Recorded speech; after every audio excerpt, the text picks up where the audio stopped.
Good evening. I'd like to call to order the Tuesday, September 21st, 2021 Town of Ayer Select Board meeting.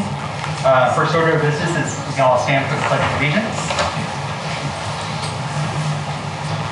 I pledge allegiance to the flag of the United States of America and to the republic for which it stands, one nation, under God, indivisible, with liberty and justice for all. Amen. The next order of business is the review and approval of the meeting agenda. I have no amendments. Okay. I don't either. I'll take a motion. I'll make a motion to approve the agenda as submitted. Second that. All those in favor? Aye. Aye. Those opposed?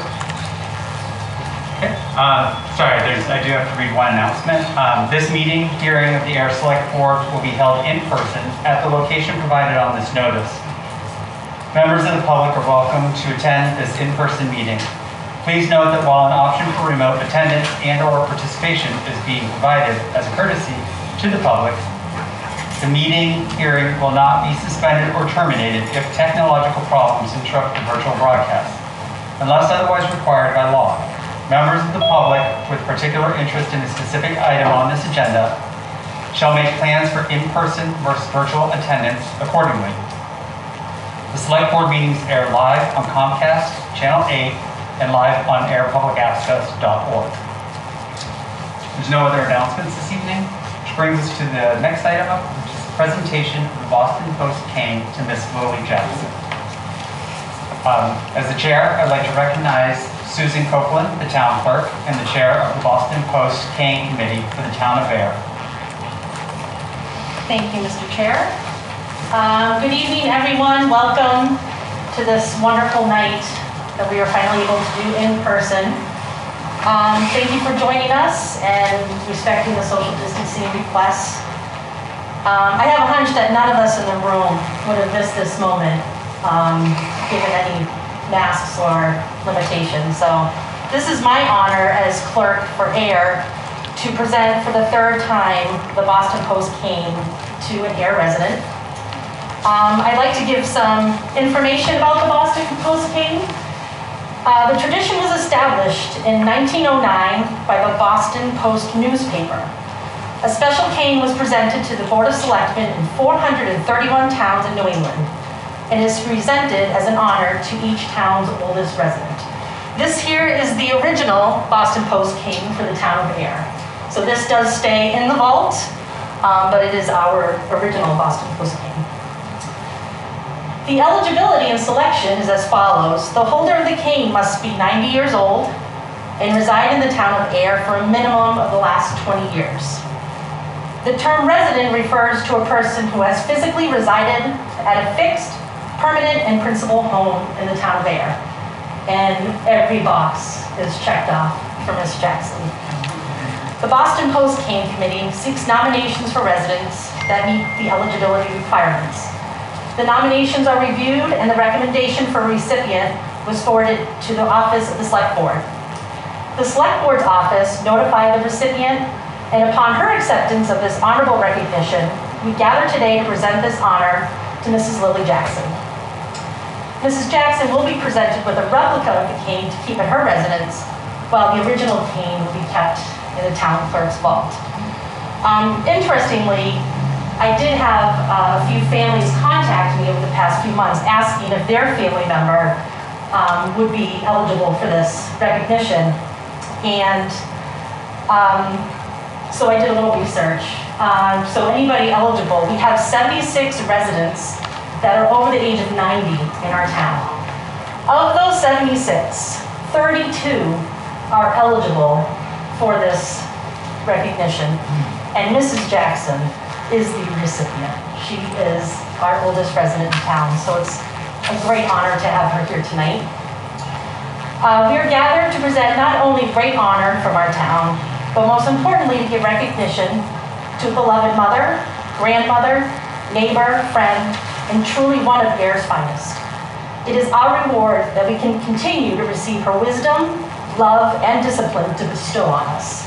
How blessed are we? Hard to believe someone with such energy and spark could be the recipient for this evening. And I want to make clear that the cane is a decorative item and in no way a needed item for Mrs. Jackson to go through. Making that clear. Mrs. Jackson moved to Ayer from Alaska with her husband, who was serving our country in the Army, in 1966.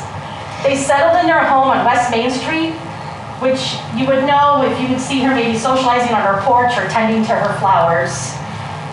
And she has remained in that house ever since. She is the mother to 4 daughters and 1 son, both here and in heaven. And she is a long-time devoted member of the New Hope Baptist Church. I have been at the COA when she would call for a ride or to check in or something with an event. And it was clear how she brightened up the staff just by the sound of her voice on the other end of the phone. So before the presentation to Mrs. Jackson, I would like to offer any family or friends that would like to say a few words this evening. So please, if you wanted to say a few words.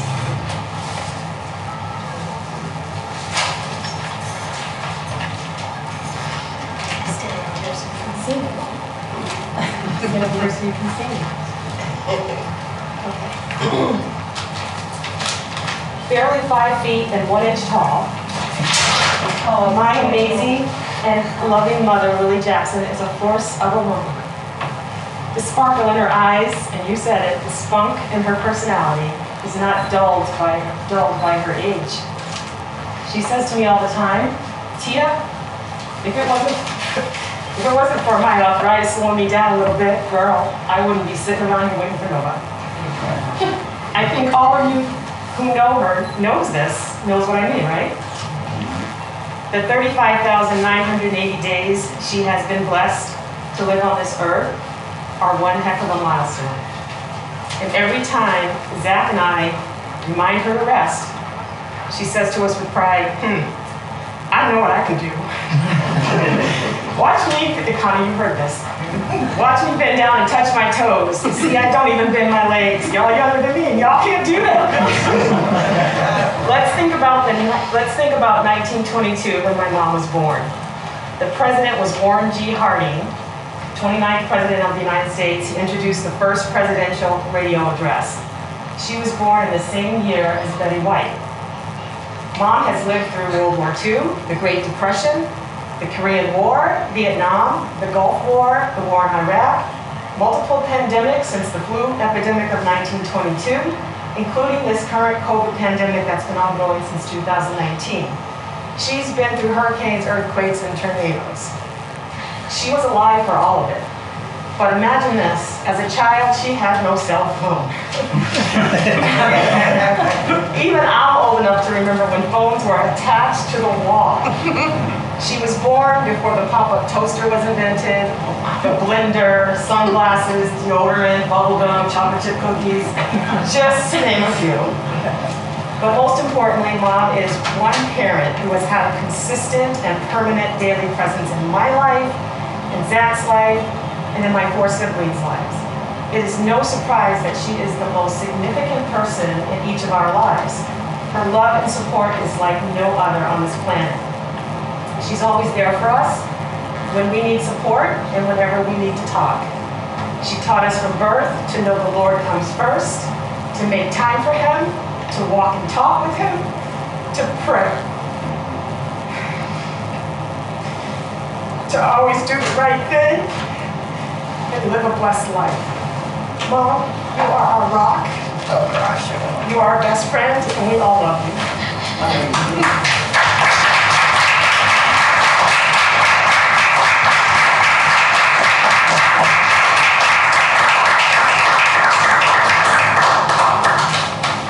That was beautiful. Thank you. Did anybody else have any words that they wanted to share this evening? Or we're just going to get to the good part, which is Reverend Palmer. I understand as pastor of New Hope Community Church, share with folks that I asked about prayer shawl ministry that we have at the church for folks that are going through. There's a group that knit and send blankets to the person. And I asked the director once, who was the person that was doing some of the knitting? And Mother Jackson's name was the first person that came up. And it truly blessed me as a pastor because even though she's 99, she's still making a witness for the Lord. Congratulations, Mr. Yes.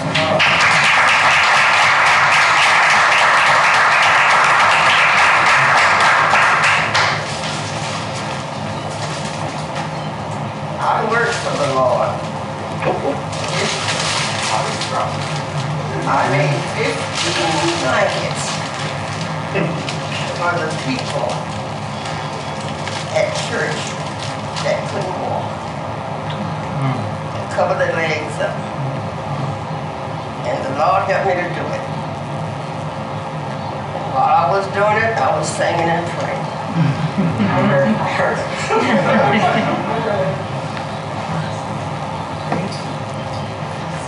I've been with the Lord since I was 15 years old. I joined church. When I joined church, I went right in the choir. Start singing. The sister started playing the piano. I enjoyed it. Now I'm getting too old for that. I just can't make it. Because I guess the older you get, the weaker you get. But the Lord hold me up. He holds me up. And I'll be here with you guys for 110 years old. All right, we're gonna hold you to that. And that is a promise. All right. It's a promise, she said. When I get so I can't eat by myself, I can't take a shower by myself, I can't get in my bed, I'm ready to go meet the Lord. That seems like fair criteria. Oh yeah, the Lord walks with me, He talks with me, He's there when I'm asleep, waits when I'm awake. I don't worry about a thing. And when you don't have to worry about nothing, that is pretty good at my age. Yes. I don't think too many people can say that. That's true. I don't think so. All these little young ones passing away. All right, I didn't know, Robert, town manager, did you have any words, or Carly, that you wanted to? Jackson, just on behalf of the town of Ayer, congratulations on this great honor, and you are a true inspiration to your family, to your Yes. friends, and to this town. And I love your promise and your plan for 110. Thank you. Looking forward to it. Thank you. You will see me. You betcha. You will see me. The Lord is not ready for me yet. I would like to ask Sean and Janice to join us, and they will be presenting the certificate of recognition and flowers for Ms. Jackson today. Nice. Hello, Mrs. Jackson. On behalf of the town select board, it's my honor to present you with the certificate of recognition. It says invaluable recognition of, or being recognized as the official holder of the Boston Post cane. This cane shall be held in trust by the town of Ayer's most senior citizen. On behalf of citizens of the town of Ayer, congratulations. Thank you. Thank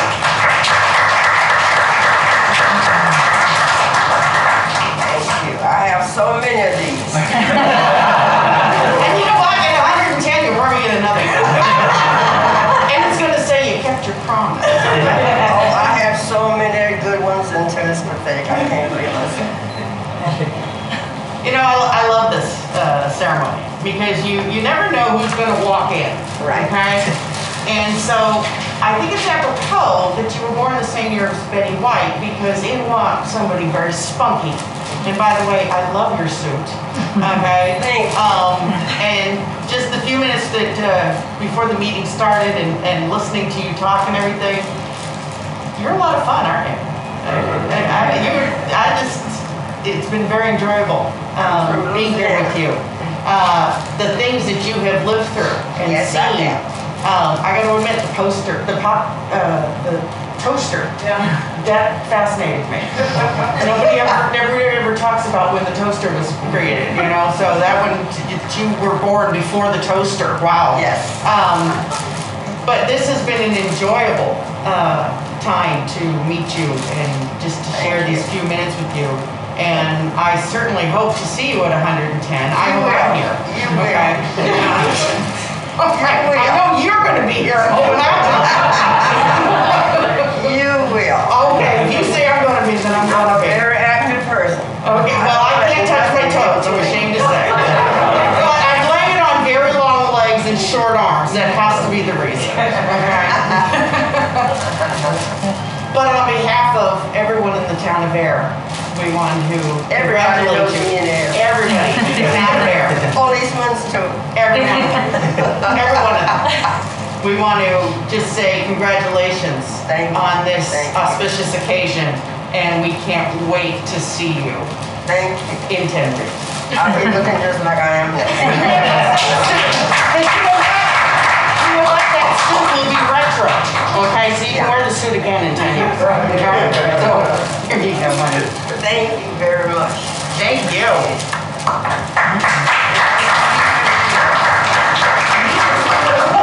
Thank you. This is Jackson. On behalf of the Boston Post Cane Committee for the town of Ayer, it is my extreme honor to present to you, as the eldest resident in our town, the Boston Post Cane. Well, I will be.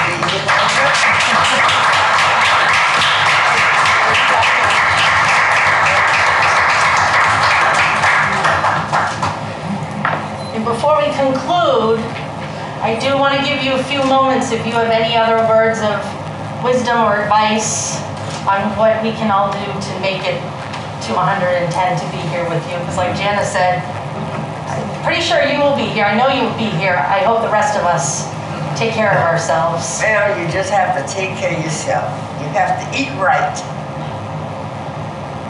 Please eat your greens every day. I eat, what's for my breakfast? I'm gonna tell you what I eat for breakfast. I have oatmeal and an apple and blueberries for my breakfast. I have tuna fish. I have garlic, red onions, mayonnaise, and this is olive oil. Fish, I cook that in olive oil. No other kind of grease. I don't eat hot dogs. I don't eat hamburgers. Nothing with grease in it. And that's the way I take care of myself and eat full and drink 4 bottles of water a day. Because I have a lot of medication. The doctor gave me medication to keep from having anything in my face. Now, I wash my face every day with certain stuff. And put tea bags on my eyes. Oh, see? yeah. Because this one, I used to go see my kids in Seattle every year, God sent. And I had a stroke in my right eye, and I didn't know it. And my daughter there, she took me to the hospital. And the doctor said I had a light stroke in my eye. He says, Miss Jackson, when you get back to Ayer, make sure you make an appointment to go see your doctor. And I did. I had cataracts cut off my eyes. Oh, I had a lot of things done to me. That's why I'm so healthy. I do just what they say do. And when I was a girl, I used to go out in the, y'all gonna laugh about this. I went out in the field. I used to like to ride a horse. Went out in the field, eat blackberries, red berries, all kind of berries. Fresh off the vine. Watermelons, I take my heel and knock the heart out and eat the heart. Take my knife out there and scratch the carrots and eat them. And that's why I'm so healthy. I just lost the rest of my sister about 6 months ago. And she was 92. I'm the oldest one left. I'm the only one left. All my family's gone, except my kids. and my grandkids and great-great-grandkids. I got three greats. My husband died at 70 years old. And I've been by myself most of the time. I'm so used to being by myself until I don't need nobody with me. My daughter, she lives upstairs. She checks on me all the time. My grandson, he lives with me. He loved to stay with his grandmother. I've been with him 30, soon be 31 years. From the day he was born. And I got a good life with the Lord. When you got the Lord with you, you ain't got nothing to worry about. Well, the Lord's done right by you. Yes, he did. From the day I was 15 years old and now I'm 99. And he's gonna keep me here, I'll be at 110 where I just came.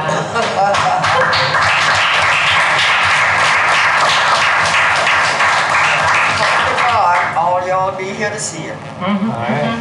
Could you make sure you reserve this room?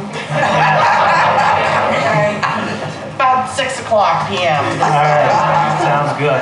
The time, we can always tweak the time if you want it like in the morning or something. I don't have to worry about We're gonna book anything. the When room. I want anything, I call her and tell her what I want. That's right. There you go. Yeah. I'm coming, okay. She said, Mama, whatever you want, just write it on a piece of paper. I can still write. I can still think. Yes, you can. Yes, I can. And I'll be thinking until I get 110. Don't forget that. Right. Yeah. I don't forget nothing. I've been like that all my life. I bet your kids And I'm weren't always very happy. fond of the fact that I'm you very happy. remembered everything. Pardon me? And so I bet your kids weren't always fond that you remembered everything. I bet sometimes they thought you would do, they hoped you would forget Right, something. right. Yeah. Because sometimes I look at them and I say, you don't think I'm crazy. I said, but honey, I'm probably being crazy. I said, the Lord keeps me going. Keep me thinking. Well, this has definitely been an unforgettable night. Speaking for myself, but I'm going to go ahead and include everybody, even the overflow in the hallway. Okay, honey. So I thank you so much, Mrs. Jackson, for coming tonight and bringing your beautiful family and friends. Thank you. It's such an honor. It's the best part of my job. Thank you. Hands down. Thank you, Tia, so much. You've been so great in helping me get this all put together. Thank you to the board, Thank you. Carly and Robert, and everybody in the town. And yeah, I'm just going to go ahead and make the appointment in 10 years for all of us to come in. I will. Can we do a quick picture of the select board? And the reason I don't go to church is because I cannot be around too many people. But the last time I was at church, something hit me and said, Miss Jackson, sing when you get out. I thought the preacher was still in the pulpit, and he was standing behind me in the hallway. And I started singing, Jesus is my Savior, I shall not be moved, just like the trees that planted by the water. And that's the last words I said when I walked out. And he looked at me, I turned around, and he looked at me and turned his finger, he said, I want to talk to you. But another lady, she died of cancer, a friend of mine. And he didn't get to me.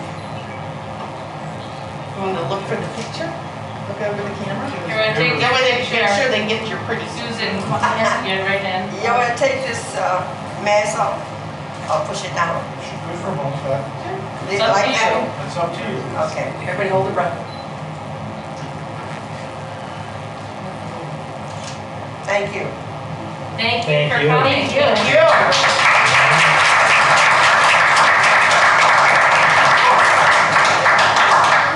Those flowers are Now my daughter's happy. heavy. She didn't want me to get a cane for I don't know how long. It's just decoration. Yeah. It's just decoration for me. But you can always use the pointed things. Well, I appreciate everything. It was delightful meeting. Thank you. Very nice. I enjoyed it. Thank you. You are a delight.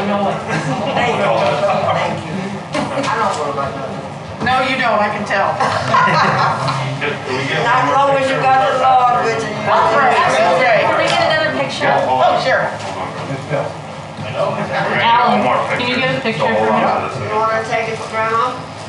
No, we're gonna take one more picture, so hold it in there. Okay. Thank you, sir. Do you want just with Reverend Palmer or everybody? Yeah, Just it's Reverend, yeah.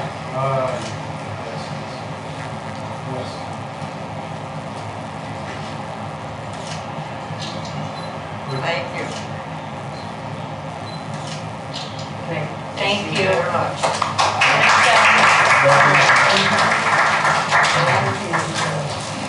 Haven't seen you in years. Thank you for the witness. Thank you, sir. When I be able to make some more plays, I will. My fingers just got to with this. Have a little.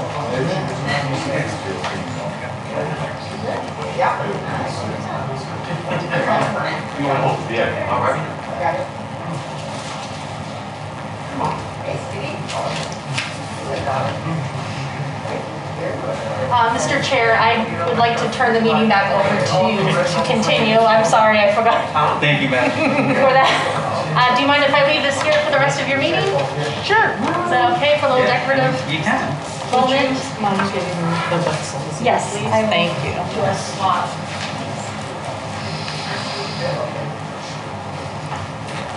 Thanks for contributions. Next, Mr. Wetzel. Reset. Yeah. Little room reset. She was delightful. Great. Thank you. Oh, my God. Is that who I think it is? Oh, okay. From the school committee, right? Yeah. Okay. I haven't seen you since that night, so. I'm like, I'm pretty sure I know her. Only recognize me when I'm in my pink sneakers. Oh, that's right. Usually, I might throw you off because I run regular. We have one more presentation and then, Absolutely. And then public input, okay, and then, Not a problem. I'm getting used to good to see you. yeah, but when our delays are as fun as that. She was fun. She was funky.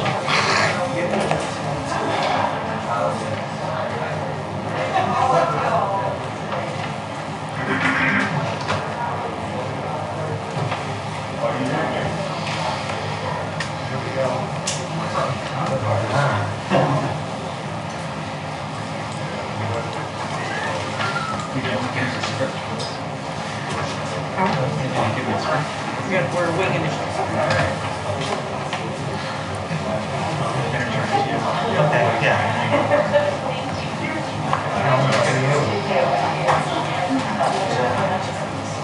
That was my favorite picture. Tim.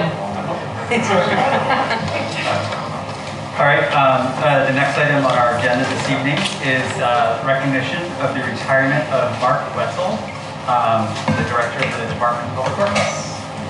Mr. Chairman, members of the board, I have Mr. Wetzel join us at the table. And I also want to point out he's joined by Mr. Wetzel's wife, Ms. Joan Wetzel. Joan, thanks for joining us. Mr. Chair, it's always bittersweet when we have to wish our colleagues a goodbye in terms of retirement. We're very happy for them. And then for selfish purposes, we don't want to lose them, as they say. And before I turn it over to the board, I would just like to say that Mark Wetzel has served the town of Ayer with dedication and distinction over almost the last 10 years. He was the first major department head that I hired when I had come to Ayer. He came to the DPW with excellent credentials. He's an excellent engineer. And over the tenure of his time as the head of DPW, he has really professionalized the operations and the systems. He is a national leader in the PFAS issue, which we are forever grateful for.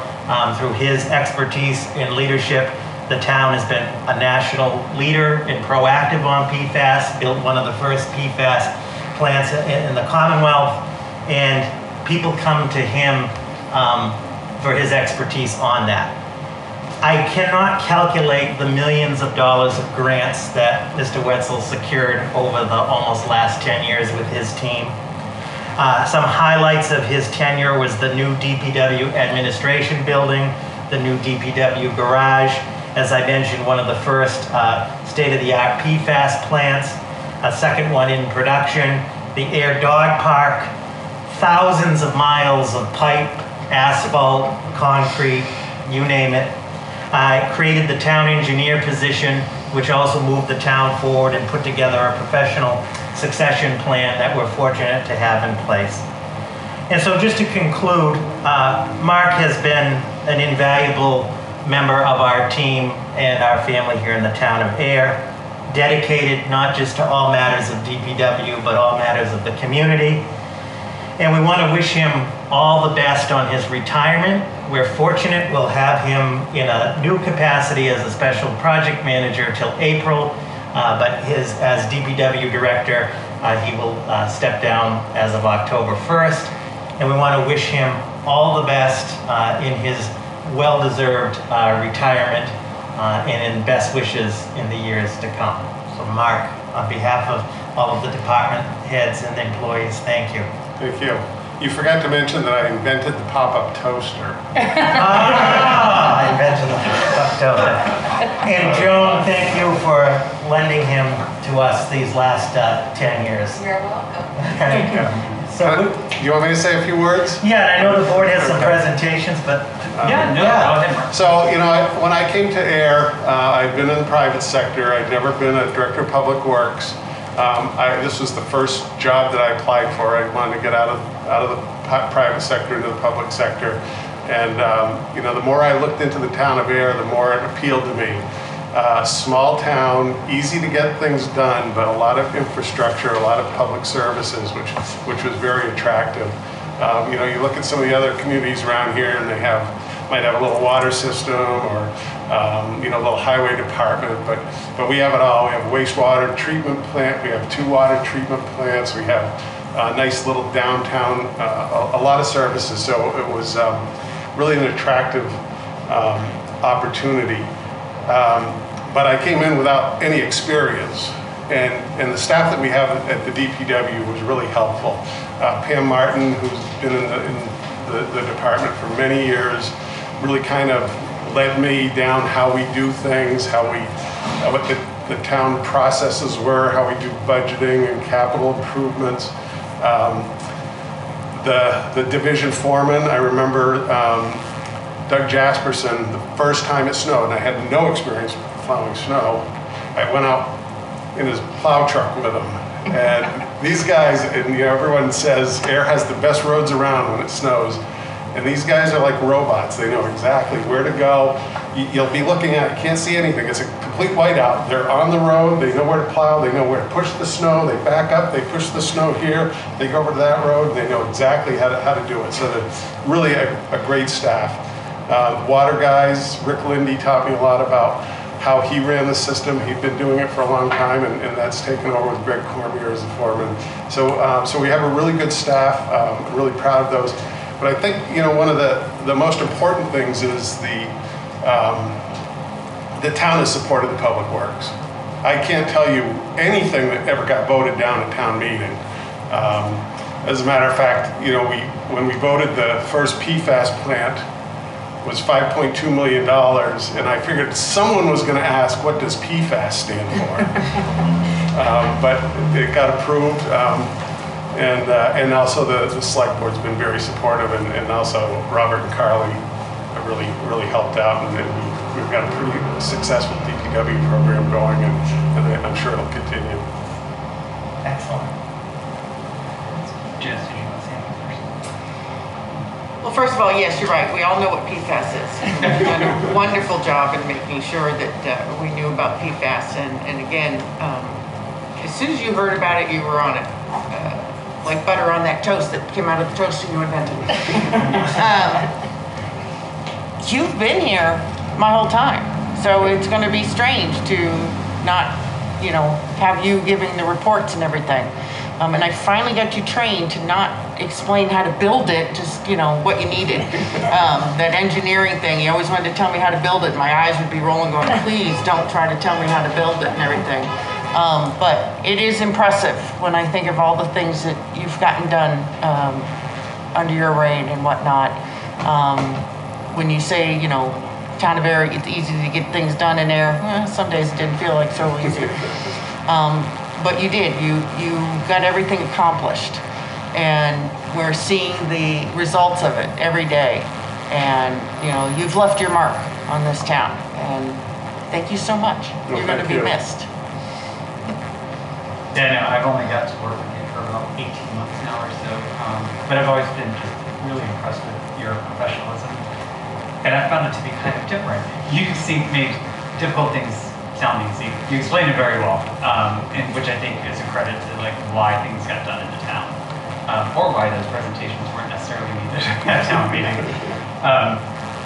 And it is, Robert already brought it up, but the amount of grant money that you've been able to get for this town, and we've benefited so much from so many extra projects due to that. So you've definitely left a legacy here. Thank you so much. And Dan has some big shoes to fill.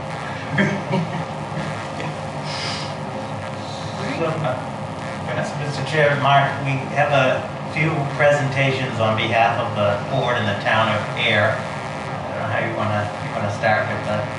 Yeah, so. Smart certificate of recognition is presented to Mark Wetzel, the director. His valuable recognition of 10 years of dedicated service to the Ayer Department of Public Works. On behalf of the residents of the town of Ayer, the select board expresses its sincere gratitude, appreciation, and well wishes for a well-deserved retirement of health and happiness. Thank you. Thank you.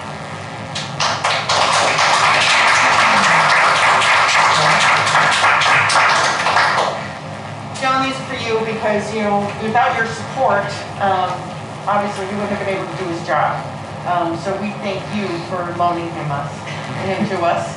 I'm sure there were a couple days that you were like thrilled.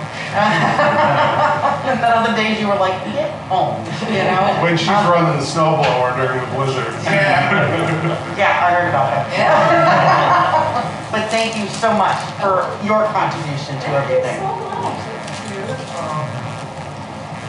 And then, Mark, lastly, a memento from the select board and from the town of Ayer and all of the department heads. And I just want to give full credit to the assistant town manager, Carly Antonellis, and Dan Van Shalwick, the town engineer, soon to be your successor, came up with this idea and designed it.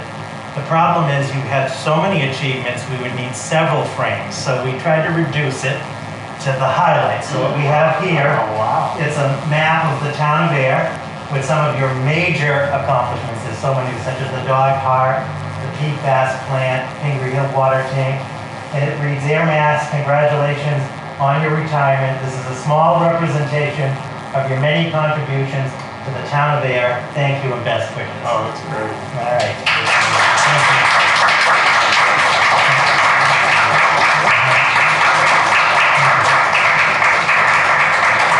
These are got people on bicycles. I missed that. So do we want to do a quick picture with Yeah, the we'll board? do the board.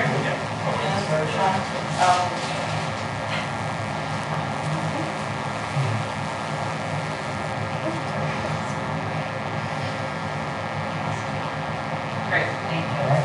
Thank you. Congratulations. Joan, congratulations. Thank you.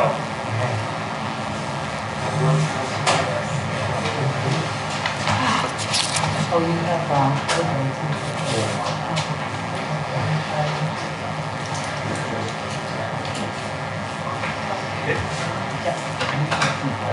What's that? Yeah, put it in the show. Okay, so,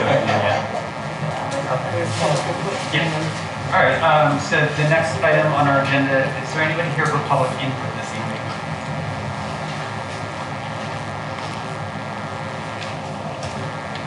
Okay, not seeing or hearing anybody? We'll move on to the next item, which is the appointing committee of the Neshoba Valley Technical School District alternate school committee member. And the chair of that committee is Mr. James O'Connor.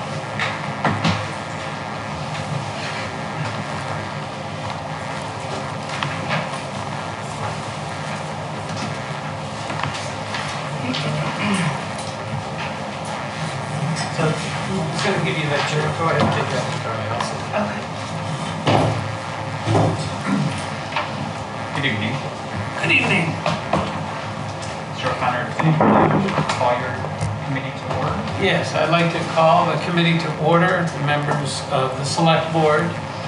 Janice is here, Sean is here, Erica is here from the school committee, and I'm here as the moderator. Do we have anybody else from the school committee? Is Michelle or the others coming? Okay, well, we have before us an appointment of the alternate member of the Neshoba Valley Technical High School. I understand we have one applicant, and Mr. Corey Prell, you have presented your letter of intent. So, Mr. Manager, did you have any comments to make about the application or the vacancy announcement or anything? Mr. Moderator, through you, that the application is in order. There is a quorum of the appointing committee present, and I think that Mr. Prell's letter speaks very strongly. Yes, I did look at the website and saw that you were the student representative to the committee, so without further ado, I think we can ask you to present anything you'd like to offer to us, but you sound like an excellent candidate to us. Well, I've been involved with student government ever since at the Ayer Middle School. I was in the student council, and when I went to the tech, I was with the government team there, and then when I was a senior, I decided to join the school committee team as a student representative. I wanted to give back to my school and just get involved and lift their voices here as a student. So I want to do the same thing. I just graduated and I want to give back to my school and give the students voices. I just graduated and give more input. Make the school better than it already is. I thought your letter was very well written. Now it's time for the committee members to ask any questions if you have any. Sean? Not really a question, I just want to say I'm pretty impressed. Somebody, it's nice and refreshing to see somebody young want to get involved in trying to create a better school system and advocate for students. So, thank you. Ms. Livingston? So you're going to be going to school for hotel management? Or you're taking a skip year, as they call it? Skip year, yes. Yeah, but are you still thinking about going into that? Yes, ma'am. Still thinking about it. I might do a business course in Middlesex Community College just to keep my mind going. Just continue on with school. It's a pretty good field to go into. So, yeah. Well, I wish you luck on that. Thank you. I appreciate it. So don't goof off too much on your gap year, okay? Ms. Mann? So I am representing the two other school committee members, and we do want to say that we all are in agreement for your appointment, and we do believe that you will do great things. I know, particularly for myself, coming from a place of passion and wanting to make sure that we give voices to those behind us is really, really important.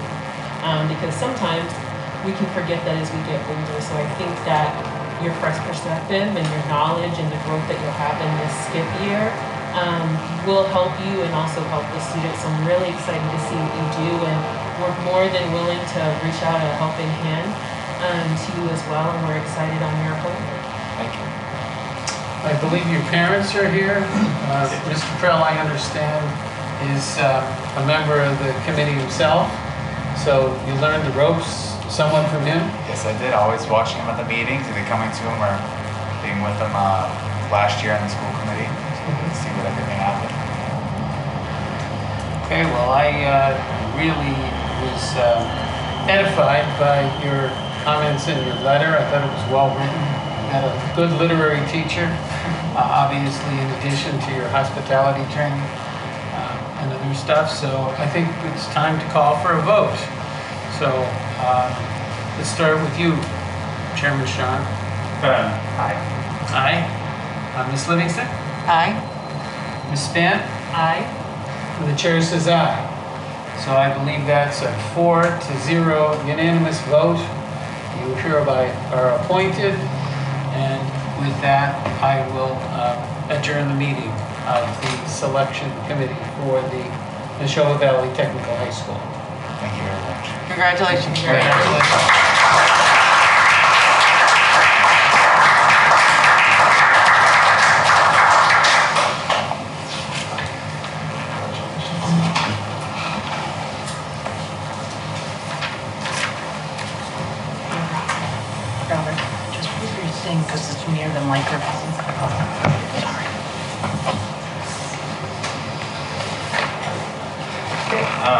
The next item on our agenda is the select board update on the eviction moratorium for Devon's Crest. I believe it said last meeting was put forward as something to explore.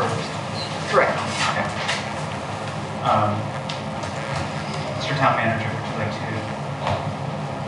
Mr. Chair, members of the board, at the last select board meeting, the proposal had been brought up asking the select board or the town to consider an eviction moratorium as it relates to the Devon's Crest situation. And the board at that time had asked us to look into that and to consult with town council regarding that issue, which we did do. And in reviewing the request for a moratorium, in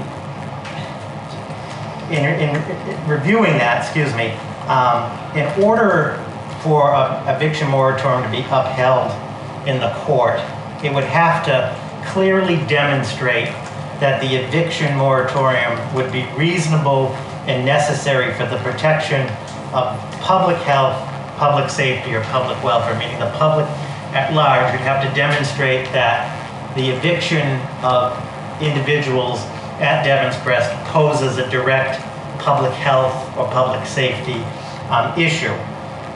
Council has advised it's important to note that homelessness is not a legal basis for a public health or public safety issue. Furthermore, during COVID-19, a lot of communities did enact eviction moratorium.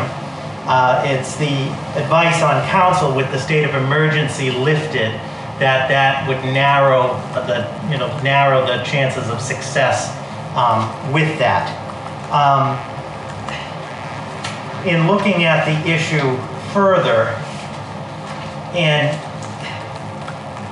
it remains a very difficult position for everybody, and as you don't want to be the bearer of bad news, if what have you, but in terms of the eviction moratorium, we have to look at the probable success of that in the court.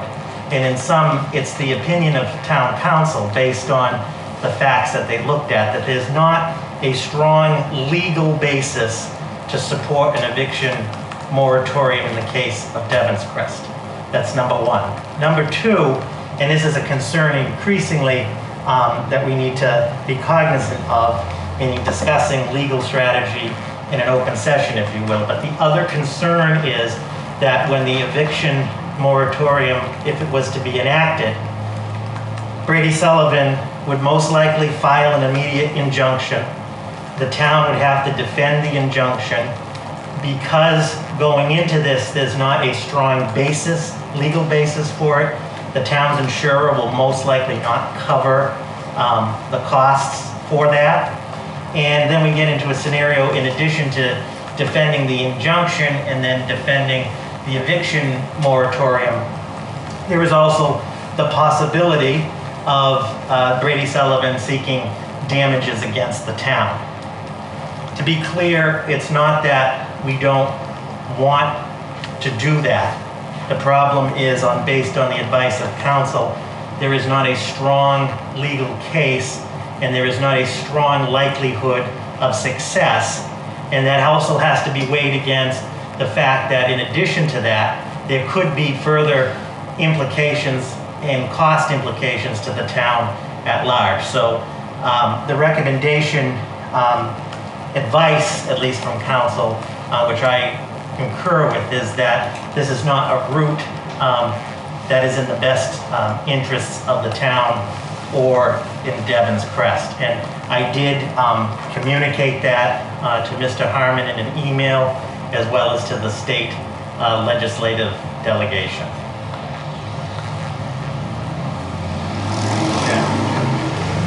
So I want to say that, what Robert has said is accurate, okay? I also want to say that, he's the messenger, and I know how we as human beings, like to shoot the messenger. He's just the messenger. So some of the mean things that are being said about him is unfair because he's doing his job and he's bringing out the information. The fact that homelessness is not a public health crisis, well, that's something we all need to look at. Not just here in this town, but in this state, this county, because that's bull. Okay, so let's just get that clear right now. An eviction moratorium, I was really kind of hoping for this. I really was. I really was hoping that maybe that this would just slow things down. But as has been pointed out, and was even mentioned at the last meeting, it's an uphill battle, and we wouldn't have much success. An eviction moratorium obviously wouldn't be just for Devon's Crest, it would be for the town of Ayer. Unfortunately, it would appear that only evictions that might go on would be at Devon's Crest, so it kind of would be pinpointed that we were doing this for that one reason, which obviously goes against us in a courtroom. And I don't know what else to do. We have not heard from Senator Eldridge or anything. He was contacted, and I have not heard of any emergency meetings that they have had to try to get a plan or some funds or anything. And they're not here to present us anything, so I have no idea what their plan is. And I agree, Robert is just the messenger in just delivering facts, and sometimes the problem with government is that it doesn't work the way that you would like.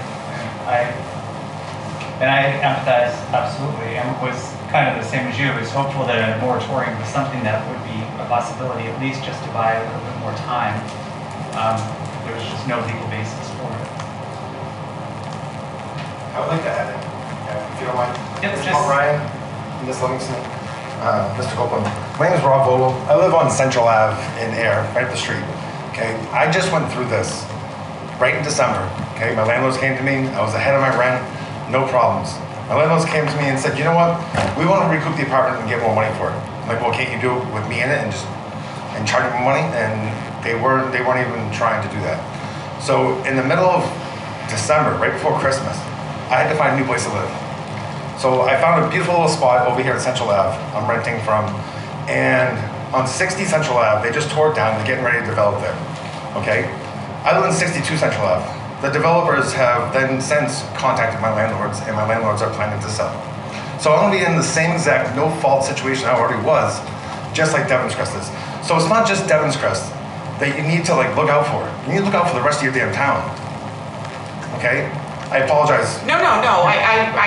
I agree with what you're saying, but the other problem is that it's legal in this state. Whose idea was that? If you keep pushing to allow these developers to come in and push all of us median level people or low level income out of the town, what are you gonna have left?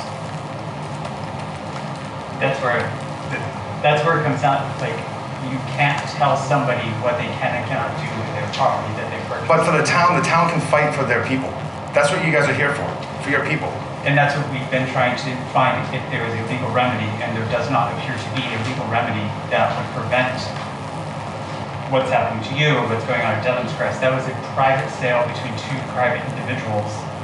The town was not involved in it. That is, just because that's housing that is affordable, it is not affordable housing.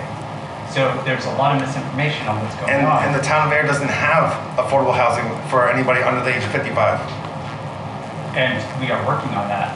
In 3 years from now, that's not gonna help any of those people or myself. And that's where it comes down to where it's very hard to know that there's nothing that you can do to help. There's plenty you guys can do. It's a matter of what you're willing to do. But what would you suggest that we do? Well, I would suggest not just an eviction moratorium, but a no-fault eviction moratorium. In Massachusetts, no-fault eviction is legal. If you do not have a lease, the town of Ayer can implement a moratorium. That most likely would not pass muster either. I'm very disappointed. I moved to this town just a few months ago in February. I moved in, okay? And my son's family's from this town. They had all great things to say about it, and I'm really, really disappointed at this moment.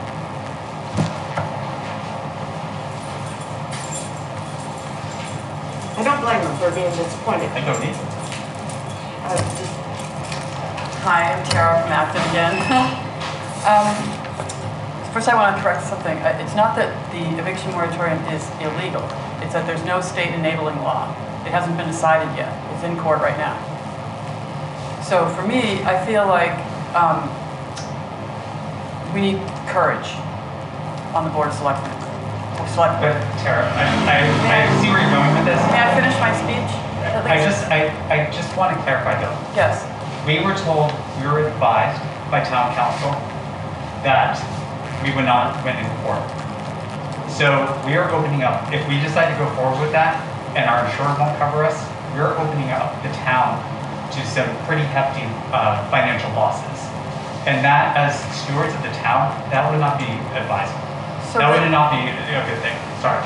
So I'm a former select board member, and in the town of Acton, a factory-sized daycare center wanted to locate at a very busy intersection. And we fought that in court. And it started with one courageous person on the select board, it was me. And all of the rest of them were like, oh, we're gonna lose. And the town council was saying, advising this and cautioning that. But one by one, people came around and they said, okay, we respect your advice, we respect your caution. But they went forward anyways, because the lawyers will take a very conservative standpoint, and we won. We won enough that we ended up, the developer caved, and the single-use water bottle ban in Concord. The first memo was just the same way. We understand what you're saying, okay? First of all, Acton and Ayer are two different places. They really are. And so it almost becomes an apple and oranges. I'm sorry, but it is. I'm also getting a little offended of being accused of not being courageous, because quite honestly, sitting here is courageous some nights. Oh okay? yes, I was saying that you were being courageous. Okay, so we are trying to do everything, all right? But you have to also realize that as though there are many people in this town that are for this issue, there's also many that are not. So if we have to go to town meeting with an article, just remember that the people who want the article to be approved, they're gonna show up. So are the people who don't want the article to be approved. And I have a feeling that there might be a little bit more of those people, because it would affect their tax rate and everything, and they're gonna go into what is called self-preservation mode.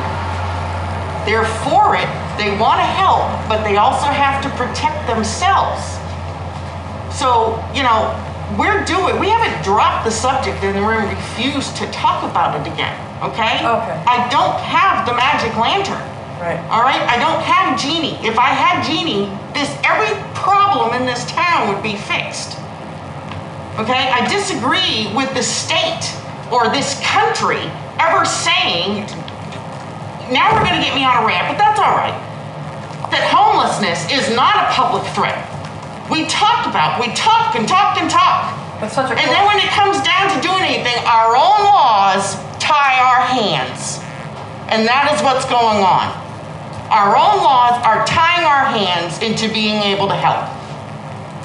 So there's several things that you can do. A building moratorium can be established in certain parts of the town. Those are legal. A temporary moratorium, 3 years, 5 years, 1 year. Eminent domain can start being more A serious. building moratorium would have to go to town meeting. Yes. Right. You see, for me, I would like, as a voter in my town, if I was here, I would like to have the vote. So if you brought it forward, the Again, you're moratorium. going to run into the same thing, because there's going to be people out there who may want to build or disagree with this. Again, you're running into a scenario that, you know, there's a certain group that always shows up at town meeting, and there's a bunch of people who don't show up at town meeting.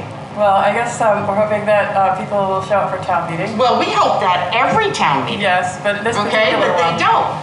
And then homelessness, if you want to establish case law that changes the face of the future of the country, this is the best place to do it. A home rule state of Massachusetts, one of the 13 colonies that have special privileges under home rule that, Where's our state senator? I asked the same He thing. hasn't been around. I don't know, but Where are the people that were around in the beginning when this first came down and they went to the event? I know. Where are they? And then I thought, Crickets. I know. And if we don't have their support, I think if you put it on the town meeting warrant and let the voters decide, that you could be surprised, because they could vote, the first round of one of these cases is around $40,000. You know, you don't have to go all the way. He's probably not gonna fight and spend a lot of money when Boston is doing the heavy lifting.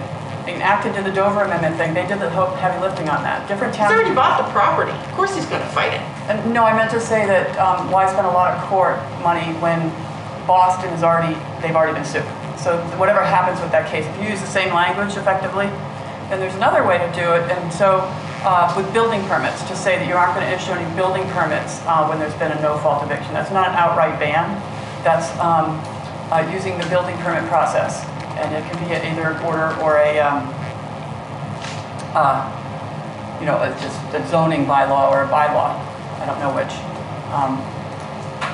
And then, of course, eminent domain. You know, even if you don't proceed with it, starting to talk about it.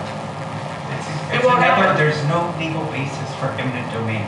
We had one eminent domain a few years ago, and the only reason that it was able to even be able to happen is because all the legwork had been done for over 20 years. And eminent domain only works. And this town meeting, every town meeting, we have somebody in the town meeting asking about whatever the article is. You're not going eminent domain, right? Because we do not want another eminent domain in this town. And that's asked at every town meeting. And the whole town meeting goes, yeah, we don't want eminent domain. Because that costs those taxpayers money also. Yes. And they go into self-preservation mode. Yes.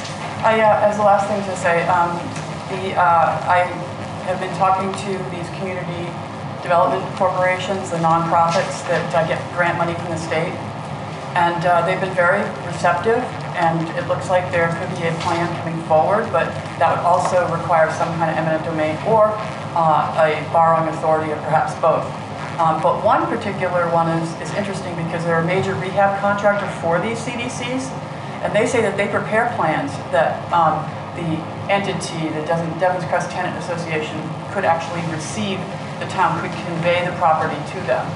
So I hope that you take these ideas seriously, and please don't let the lawyer scare you too much, because the Concord water bottle ban, the first memo was just like that.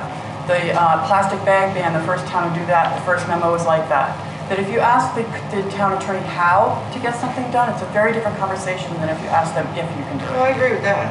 Okay, thank you. Mr. Chairman, there's no question, everybody from the board to my office to the departments and so forth, this is a very unfortunate situation. We've all said that. And what makes it partly that is that there's not an easy solution. And contrary to public opinion, since this started in July, through this board, we've been attempting to contact Brady Sullivan, asking them if they would meet with the Devon's Crest Neighborhood Association. They do not want to meet with them. I can't compel them to meet with them. They do not want to meet with the state delegation. And the reality, the missing piece in this equation, but it's an important piece, is that Brady Sullivan, and I'm not defending them, I don't know them, I've seen some of the stuff on the Facebook and so forth, but at the end of the day, Brady Sullivan, a private entity, bought private property from Mr. Larry Tossi, another private property owner. The last time I checked in the United States, there's still private property rights. Additionally, the tenants, who we do sympathize with, do not have leases, so they are tenants at will. Brady Sullivan is proceeding in a manner that many of us are not thrilled about, and many of us have moral opinions about and so forth, but what they're doing is legal in this sense. I'm not condoning it. But the missing piece is Brady Sullivan owns this. They are not interested in discussing other uses. In fact, and for the record, I talked to them again today, specifically their legal counsel, asking them if they would meet. They said there is no reason for us to meet. And I have authorization from them, because I said, I think this needs to be said publicly. Brady Sullivan, and this started in July when this first went down, but it was made unequivocally by their counsel to me on the phone this afternoon that Devon's Crest is not for sale. They are not interested in selling it. They are not interested in breaking it up. They are not interested in partnering with these nonprofits we keep hearing about, but it's been 3 months, and I've talked to the state senator, and he's been making calls, but there's nobody stepping forward. So what I'm getting at is, it's not for sale, and that's the frustrating part. And now, if you want to continue to put pressure on Brady Sullivan, that's every right that the Tenants Association has. That's their First Amendment right. They want to try to pressure them or bring them to the table. More power to them. That's their right. But the town of Ayer, as a municipality representative of the whole picture, can't insert itself into that approach to it.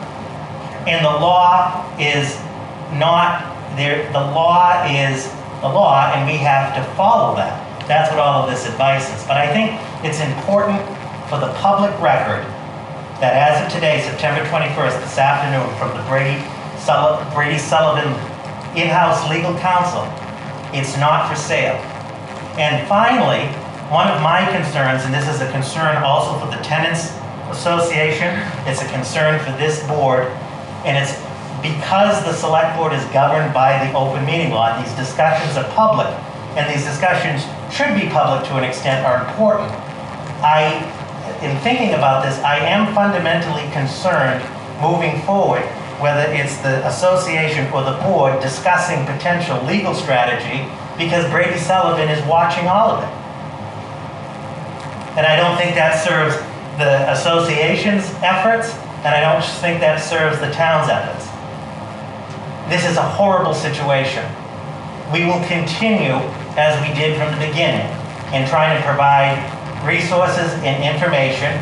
We will continue to try to push that dialogue with Brady Sullivan, which we've done all along. That's where we're at.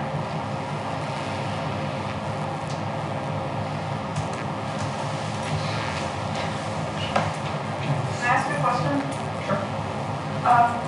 So I agree with Robert that discussing legal strategy in open meeting is a real detriment, if you want to say this Democrats. And I feel like if you could vote to have one of your select persons to meet out of open meeting with people from the Democrats Association and the nonprofits that are, to come up with some ideas, maybe that could be more productive.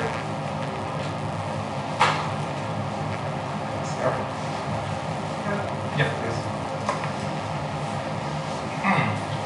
Sarah Windy, Groton Shirley Road. As I'm listening to this, I just honestly you have so many other projects, it's really important to give them attention at public meetings, like the building projects you guys are doing, and if there are other projects that you're holding in your back pocket, let the public know, because this is I don't think we're going to be able to move past this. It's just we need something else to work on. That's all I think. In terms of affordable housing, no.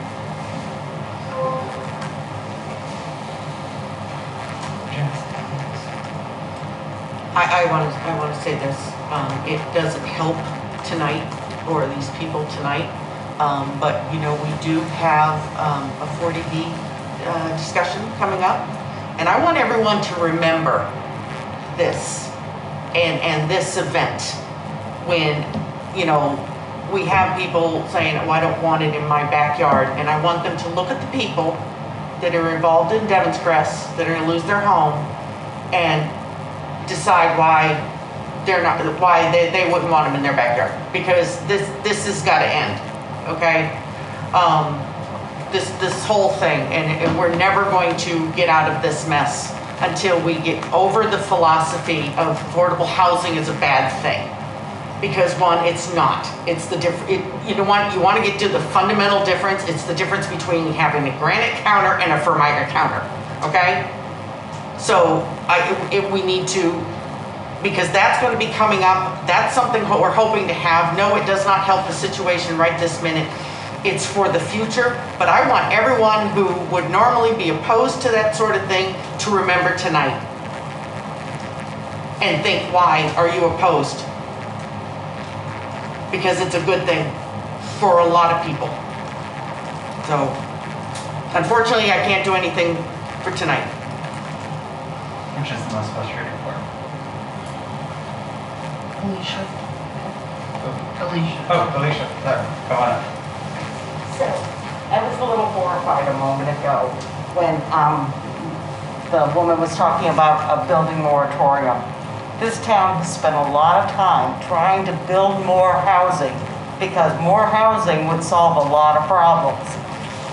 And we've passed laws that in multifamily housing, anybody who builds 5 units has to give one of them to be an affordable unit. Now, we can expand on that, but every single town meeting, we expand on our affordable housing efforts. And we're seeing some things come through on that. And the one thing that we could expand on is anybody who builds within the town might be required to put something towards affordable units and things like that. And that's a discussion that can be had. But we haven't had a town meeting in years that we haven't addressed affordable housing. And I'm sorry it's not going faster. It's a slow process. But we do want to build housing. We want to build all types of housing. Because once there's more housing, the unit prices will go down and there will be places for people to live. So just wanted to say that. And please join in the efforts to make all this happen. Thank you, Alicia. Can I respond since you're referring to me? Sure. So, first of all, I can send you a video of this group that actually looked at the economics and Fed funded a study that resulted in no matter how much housing you build in a high demand area, the pricing will never go down. But once it's high demand, prices are always going to go up no matter how much you build. The building moratorium that I spoke of could have an exception for affordable housing, for actual affordable housing. Real affordable housing that can help demonstrate people are making below $50,000 a year. Most 40B projects, almost few of them, only very, very well-funded grant ones that have been subsidized, will be for people lower than 60%. So the building moratorium can have an exception. That's the first thing. The second thing is, please be careful about assuming that if you build more, the prices will go down, especially when the units that you're building aren't even affordable to that level. So anyway. Then we're in a no-win situation. That's why I feel like a building We moratorium can build should be- housing and it's still, according to what you just said, it's still not going to be enough. So we'll just continue banging our heads against the wall and hope we get it right one of these days. Well, I hope that's Okay, right. but a lot of your stuff you're asking town meeting to vote on, and I don't think you understand town meeting. So but we kind of need to move on. Okay, thank We're you. in circles And where can I now. send that video? So I can reach all of the select board? Okay, I'll give you my Is there a card. shell? Is there an email shell? Okay, thank you so much. Sure. Okay, thanks so much. Okay, we're going to move on to the next item on our agenda is Mr. James O'Connor, the town moderator. Good evening, members of the select board. I would like to report that we did, since my last public comment, I had a meeting with town council, town manager, assistant town manager, town clerk, and myself, at which time I reported the good news that Bridget Rowley, our district secretary from the Neshoba Valley Board of Health, gave me positive information that the provisions made for the Ayer Shirley Regional High School were better than most of the towns that she had looked at when she inspected the provisions to protect for the health and safety of our residents. She was very impressed with the situation. I tried other ideas, and it seems like although other moderators in surrounding towns are doing their meeting outside, it seems like the best place for us is at the high school, and the provisions can be held safe there. One of the things I'd like to address with you also that you know, as moderator, Ms. Livingston told me, yes, I have some responsibilities that are provided by the state to provide for meeting procedure. And one of the things I'd like to do is ask you, Sean, as the chair, to make a motion to provide for a second night were that to be necessary. And I'm sure with the number of warrant articles that we have, we don't... There's already What's that? standard, isn't there? Yeah, we've never, as a board, it's always the town moderator that would declare it for a second night, and the town meeting would have to approve it. We don't vote for a provision of a town meeting. You would... Well, you wouldn't vote, but you would make the motion. No, we don't make a motion, because it's already there, but you would set it up so that whatever night town meeting is, that you have kind of like a backup, for like the next night. But just so you know, town meeting doesn't like 2 nights, so Well, they're willing to go like all night. Well, we probably won't but yeah, go. we've never made a motion for a second night. Okay, well, I probably will... Carly, did you check with Spencer to see if the high school was available the second night? Yeah, I'm waiting on a call back. I have Okay. an email into them. Then I am going to call for a recess at 8:30 for 10 minutes for those that need a bathroom break. I think it's a lot to ask for the residents of Ayer to sit for 3+ hours. I'm sure that this coming meeting will not be as long, although if we get some additional warrant articles, who knows? Then I want to talk about one possibility that I ran my campaign for the purpose of enabling the residents of Ayer to be more educated about the warrant articles and the votes. And I know that the efforts made by the manager and assistant town manager have been fabulous in terms of the public forums, the presentation on the website of the articles. The one thing that Mr. Pontbriand explained to me is he said, we decide on some of those votes at the very last minute. Some of the conclusions are made. And I would just think that if any of the residents were to want to consider alternative ideas, the more they're informed earlier, the better off they can function. I don't understand what you're saying as far as the votes being made at the last minute. I don't understand what you're saying. Mr. Pontbriand, could you? It didn't make sense to me. Through the chair, the moderator, I was referring to the motions. In other words, the warrant is printed and sent with the articles. And then the board makes the motions at town meeting.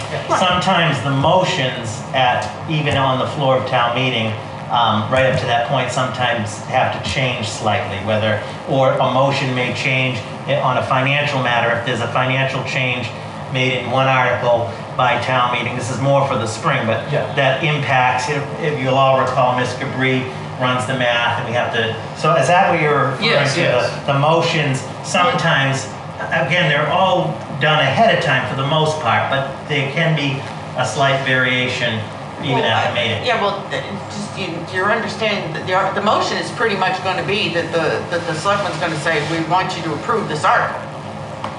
That's pretty much what the motion is. Well, my And then it's up for discussion. Now, Right. sometimes the people in the audience will want to amend the motion, Yes. but that's when it runs into, sometimes depending on the motion, depending on the article, where they legally can't. Were they what? They legally can't because of the way the article is written. There are some articles that we can amend, but there's some articles that just, it really can't be amended because of the trickle effect of everything else. And that it's all discussed at open meeting, During the town meeting? during town meeting, yes. Well, what I was proposing is, what I was impressed with is the budget guide that was given out the night of town meeting, which addressed each of the articles and had the votes within it so that people could read along, those that couldn't see the transparency of the screen above. So I was hoping that instead of having that book available only in written form at town meeting itself, to be available a couple of days before. If the only revisions we're making are minor, as Mr. Fonbrand mentioned, some of the things have to be tweaked at the last minute. If we were to asterisk those articles, but at least make them available on the town website, then people in the town would be able to know what the motions are that are representative of the warrant article. And should they want to make a suggested change, then they would be able to be prepared to present that with saliency at the meeting itself. I don't remember ever seeing the motion written. I know that when we send out the warrant, there'll be explanatory notes to explain the article, which I feel, and I say it every time, maybe should be clearer. So I'm not sure if I'm following you, but as far as like the budget book being posted earlier, I 100% agree. It does. Yeah, so. It gets posted the day that the meeting warrant gets posted, pretty much. Sometimes it depends. Some things are still in flux. Okay, so at least 2 weeks prior to the meeting, the budget book is posted to the website. Okay. Mr. Chairman, through you to the moderator, Jim. Yes. So, and correct me if I'm wrong, through the chair. So what you're saying is the motions, which have the motions, if you will, available, The dollar amounts. available to the public in advance of the town meeting. Yes. Okay, so historically, the motions, as you know, are written, reviewed by town council, and then you have copies and so forth. We haven't put the motions in advance. Does any town Because do they're that? actually verbatim from what the, Yeah, what the warrant article is.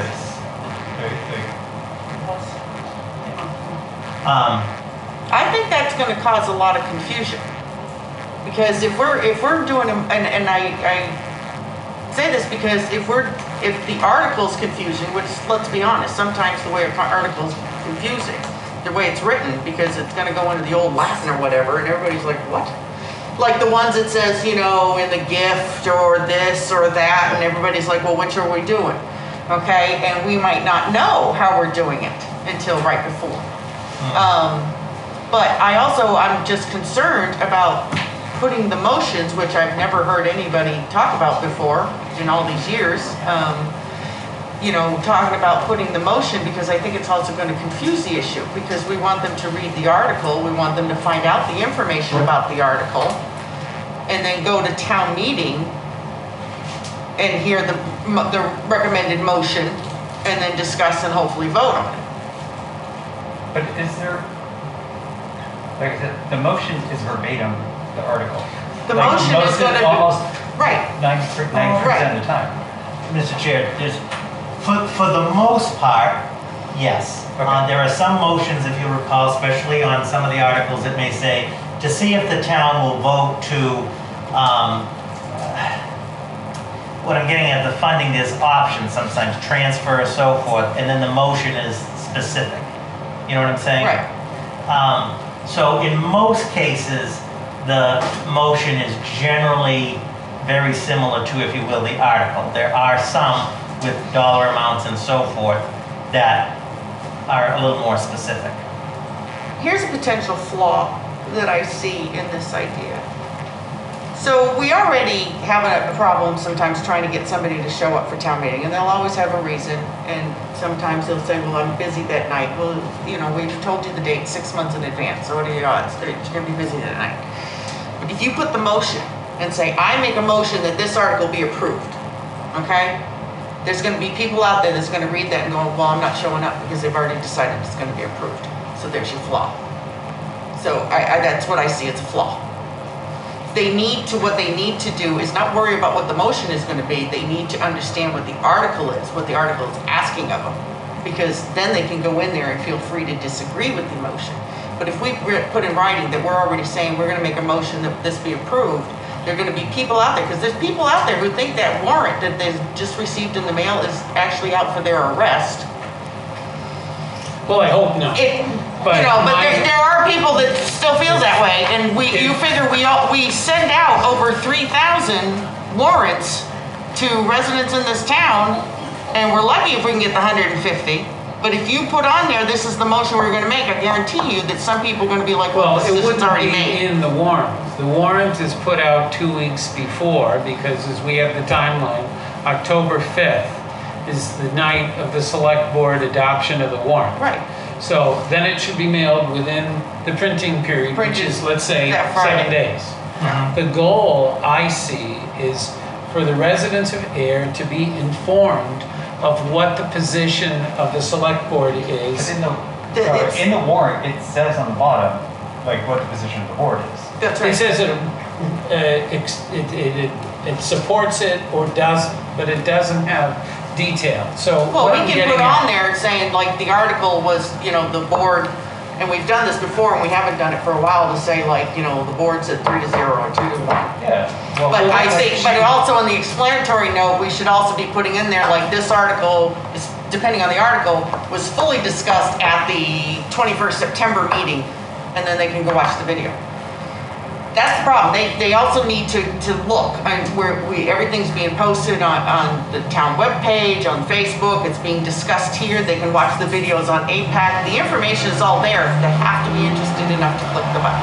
Well, we're assuming that everybody can look at the website, but as an example, I have to report, I have not gotten a single applicant for the finance committee vacancy that was put out. And the only place I know that it was published is on the town website. So not everybody reads. It's on the Facebook, town- no, it's on Facebook. I was looking for it today, but I didn't see it. Yeah, But it was posted like a week ago. my feeling is that if we educate the voter and the residents of the town that have an issue, let's say Devon's Crest was coming up, and the warrant article, for example, is to see if the town of Ayer will take by eminent domain. Oh, I And guarantee the you select it'll be board full. said, absolutely not. Then the people that are opponents to that decision and want to bring up something could maybe prepare a better presentation than if they didn't know what the position of the select board was. I'm But not they saying do. that we want to expand town meeting immeasurably, but the goal is to have the voter educated. So if we assume that everybody's going to be uneducated, ignorant about the meeting, think that the warrant is for your arrest, Mr. Minoyan, I'm coming to get you. So, I'm taking you to the police chief. But isn't it not the voter's responsibility to look up the information? You've got, Well- and even on the Air community page, people will talk about, if you go to the town's Facebook page, but everyone thinks the Air community page is town run, it's not. Well, yes, don't, Okay, but let's not they confuse go to that. the town Facebook page, they can go to the web page, they can come in here and ask questions. They can go on their TV, pretty much everyone has the internet, and even go to APAC's website, and so it is on them. So what exactly is the suggestion? So in our warrant, we print the warrant article. Yeah, the warrant article is below the initial says- part. But below it says, supported by the board, usually it says 3-0, 2-1, whatever, or not supported. Now, if there's. Beyond that, what If- else are you? If you hear the words, to see if the town will do something, and then the town develops a strategy, I'd like to have the detail to the voter ahead of time, so they would know what that strategy to resolve the concern, whatever it is that's brought. But isn't that in all the videos where we're just discussing the Well, the articles? vote is not, and some people don't read all the videos. We know from candidates' nights and other things that some people want to come to the meeting with an electronic. Here's the problem, you're rewording it wrong, you're wording it wrong. We make the motion. They vote. I understand that. But Okay, they also but you keep have, saying they don't know the vote. You're right, they don't know the vote. If they want to know the vote, they Well- gotta show up. okay, they're going to vote, and their responsibility is to respond to the fiduciary responsibility of the town to provide them an adequate amount of information to be able to make an informed But if decision. you actually look even at the Air community page, you're gonna find out that they all do know, because they're all discussing it. They just don't show up. Okay, well, we'll just see how the voters feel when I'm going to probably, as my responsibility is as moderator, to ask at the meeting if people, at the next meeting, which is October 25th, I will ask the voters if they would like to have an advance copy of the motions made by the select board. And then you will have a vote, a straw poll of how the residents feel that are attending the town meeting. I don't want to make something I don't new. understand how the motion, which is makes verbatim almost always, Yeah. as the warrant article, is going to provide any additional information to the voter other than the fact that it says, I move to do this. Right. I move That's to it. do exactly what it says above. There's no discussion in there, there's no description, there's no further education to that motion. Other than, as a board member, we sit there and we say, we make this motion, somebody seconds it, they discuss it. Right, and the article itself will actually say something like, for the town of Ayer, boom, to make this decision. And he's right, all we'd be saying is, I make a motion that such and such be approved. The explanatory notes is what gives them more information as far as even to find the information, or puts it in more layman's terms. Or to say that the board discussed it and we voted 3-0 or 2-1, whatever the case may be.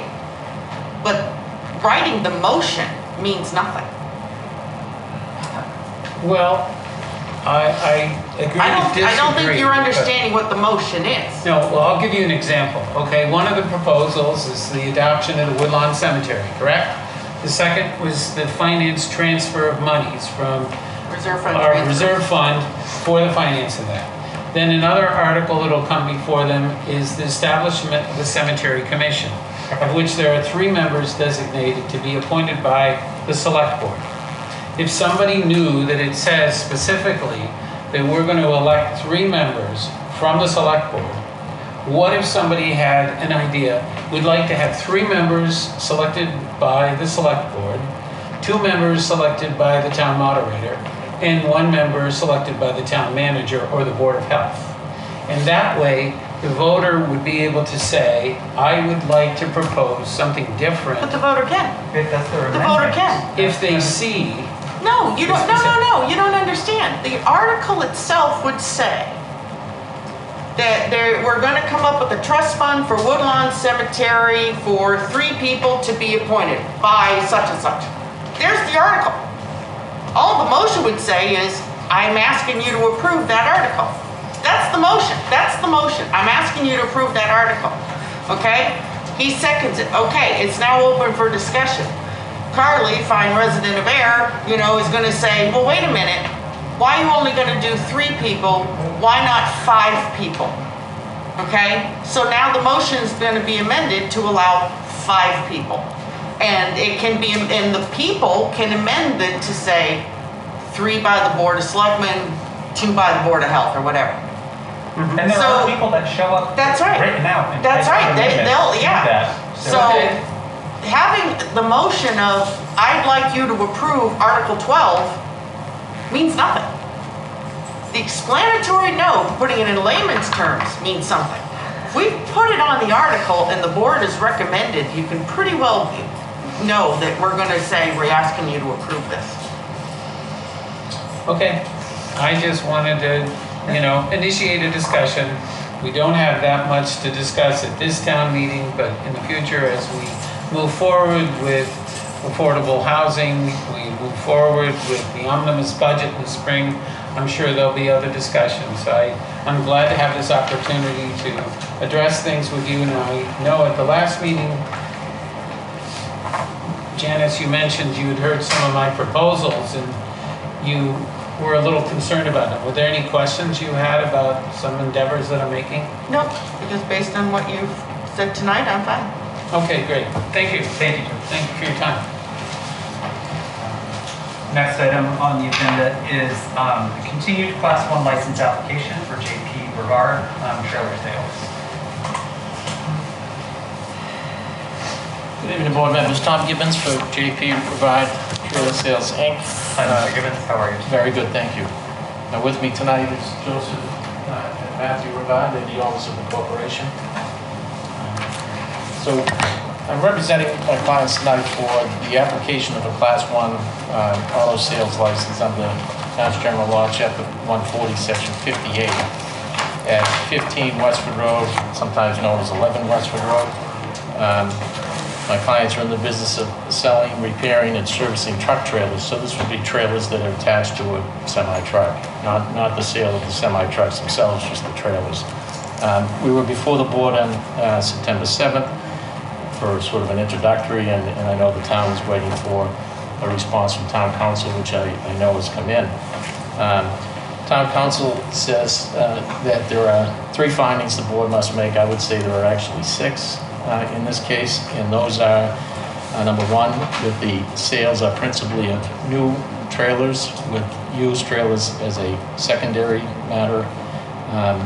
2 is that the applicant has a contract with a new trailer manufacturer. 3rd is that the applicant is a proper person to engage in the business. 4th is that the applicant has provided a bond of $25,000 to the town. 5th is that the applicant maintains or demonstrates access to a repair facility sufficient to enable it to satisfy warranty repair obligations. And finally, that he has a place of business suitable for a business purpose. So what I'd like to do, because I know the last one is I think the most difficult issue, at least from what I've heard and what town council has said. So what I'd like to do is go through those first 5 matters. Have you ask us any questions about those matters, make a determination, and then we can go into a bit more detail on the last. I understand you have to find all of these things, so I don't think we're, you're committing. If you find that we need 5, you're not automatically committing to the 6th. I just think it's going to be a longer discussion. Is that okay with the board if I do that? Yep. Okay. So JP Rivad Sales Inc. is a Massachusetts corporation formed in 1995 by Joseph and Matthew Rivad. JP Rivad sells and repairs new and used trailers, as I said. The corporation has a contract to sell many new trailers with different manufacturers. We had submitted at the last meeting a letter evidencing one of those manufacturers. I got one, I could have got more, but I just want to show that they do have a relationship with a new manufacturer. Joseph and Matthew have spent their respective careers in transportation and truck equipment sales and service. The corporation has conducted its business in Chelmsford for 25 years and has had a Class 1 license in Chelmsford for 25 years. They've decided that they'd like to move their business here to Ayer. They have a lease of the entire premises at 15 Westford Road. They have the facilities on site to meet all of their warranty obligations. A $25,000 bond has been submitted, and we submitted a copy of it was submitted with the application. So they employ approximately, or they will employ approximately 8 people at this site. The hours of operation are proposed to be Monday through Friday, 7 to 4:30, and on an occasional Saturday between 8 to 12. So going back, and you may have some questions about those things, but going back to that, I suggest that they meet the primary principal sales of new trailers, that they have a contract with a manufacturer, that they are a proper person or proper entity to conduct the business, that we have provided the $25,000 bond, and that we do maintain the facilities to meet all of the warranty obligations. And I ask if there's any questions about those 5 elements. I don't have questions. I don't have questions. Okay, so now I guess the more difficult question. So at the last meeting, and I know Selectman Copeland wasn't here, but we had talked about the fact that the basis of the storage and service and repair of the trailers was a pre-existing non-conforming use at that site, and the board had indicated that, yeah, that's not the issue. And is that still the case tonight?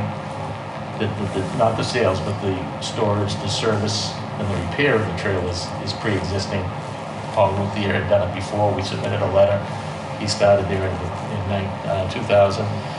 Before him was another company that had, and I'm told had done sales, but I realize that there's no Class 1 or 2 that had ever been issued for that property, but was similar. So it's not that use that is an issue, correct?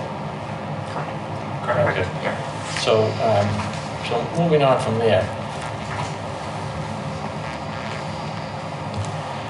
So Attorney Corvo states that he doesn't think this is a proper place for a number of reasons. One is that the use is not listed as an allowed use, so the use is the sales use. Sales is not an allowed use listed under the bylaw. And we acknowledge that that use is not listed as an allowed use. But I believe, as the town zoning enforcement officer, Charlie Schultz, stated in his email to the board back on September 1st, that the sales are accessory to the storage, service, and repair of the trailers. Now, Attorney Corbo says that if our argument is that the sales are accessory to those other uses, then we wouldn't be entitled to a Class 1 license, because he reads Section 58 as, in order to Class 1 license, the principal business is the sale of new motor vehicles. I say that that's not what principal business is talking about.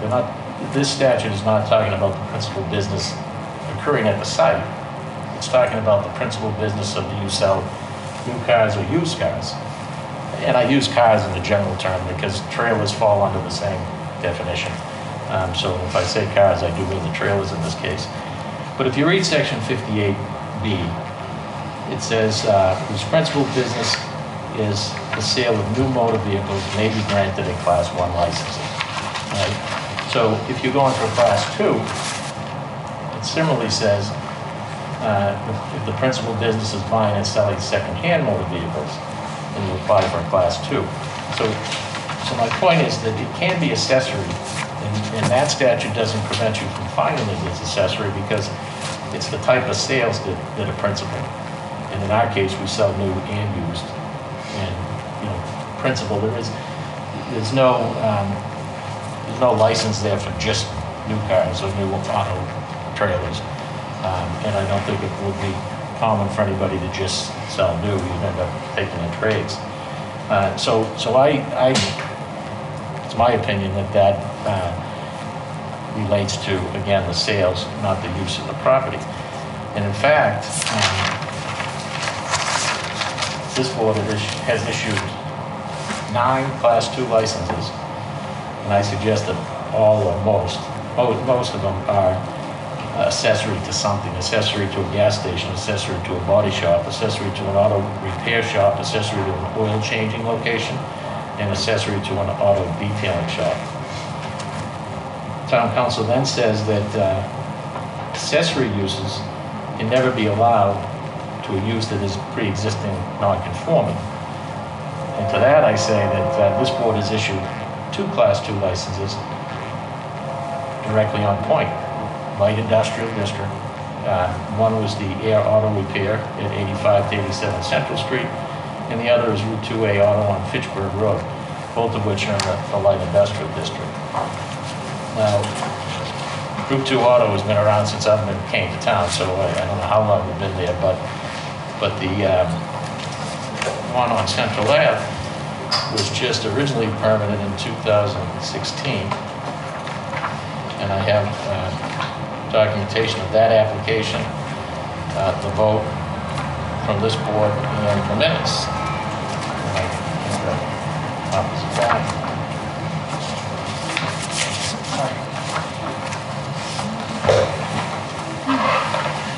So this was just in 2016, and it's a big package, but I think the important thing is the fact that they were going for a Class 2, that this is zoned light industrial, that our zoning enforcement officer in this packet stated that it was an accessory use. Now, if I may, Mr. Chairman, if I may ask Carly a direct question, but so Charlie Schultz says, see zoning section 3.3.3.1, section C, number 19, which is the old version of the bylaw. Charlie had told me that he's stating that it was accessory to the use as an auto repair shop, although the number references to the one just above accessory uses, but would have no practical sense if you read it. Was he able to confirm that his intention was that? Yes. Okay. The one before, which was number 18, uses accessory to permitted use. Okay. So each year, these licenses are renewed. So as a practical matter, and I know that you don't go into as much detail as the initial application, but as a practical matter, that decision is made each year that this is a proper place for these two places, that being accessory to their use in a light industrial district. And I suggest to you that in this case, it's the same. Charlie Schultz has made that opinion in his email to our application. And therefore, I believe that you could find it that our use is accessory to the sales, rather to the service, the repair, and the storage. Now, Attorney Corbo goes on to talk about the fact that sales would appear, so he says it would appear that adding sales would fundamentally alter the character of the premises and result in the lot having a greater impact on the area as customers would begin to routinely travel to and be at the lot, increasing traffic in the neighborhood and resulting in the need for structures and utilities to service the lot. Now, customers that buy tractor trailers are not the same that buy Fords or that buy Taruka tractors. They don't bring the family out on Saturday morning and stop in and start looking at all the different options. Are you sure? Because I was planning on doing that. And you know, they don't sit there in the showroom and talk about what color they want and what options they want. It just doesn't happen that way. And Matt can talk about how their sales work. Most of them are online. And if that's helpful, I'll ask Matt to go into that. But before that, I would say that any impact that sales would have on a lot that's already servicing trailers, repairing trailers, and storing trailers is going to be negligible. That there really isn't a real impact on the neighborhood.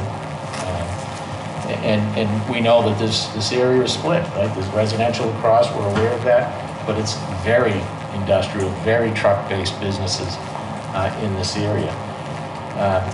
So in my opinion, this board, and going back to all of these, have made, and with the input of the zoning enforcement officer, which would have been Charlie, and prior to that, Gabe, have made proper and practical decisions when considering all of our Class 1 and Class 2. So the town of Ayer has 2 Class 1 and 9 Class 2.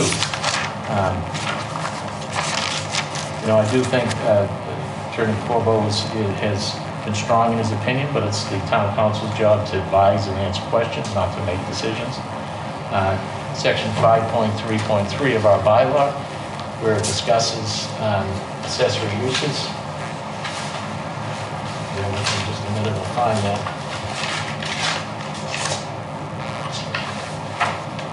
So I'm looking at 5.3.3, and it says, I'm going to summarize it here, but, well, let me read the whole thing. Any use permitted as a principal use also shall be permitted as an accessory use, provided such use is customarily incidental to the main or principal building or use of the land, as determined by the building inspector. A building inspector is weighed in here. It doesn't say as determined by town council. I don't think that Charlie Schultz's opinion has changed since that letter.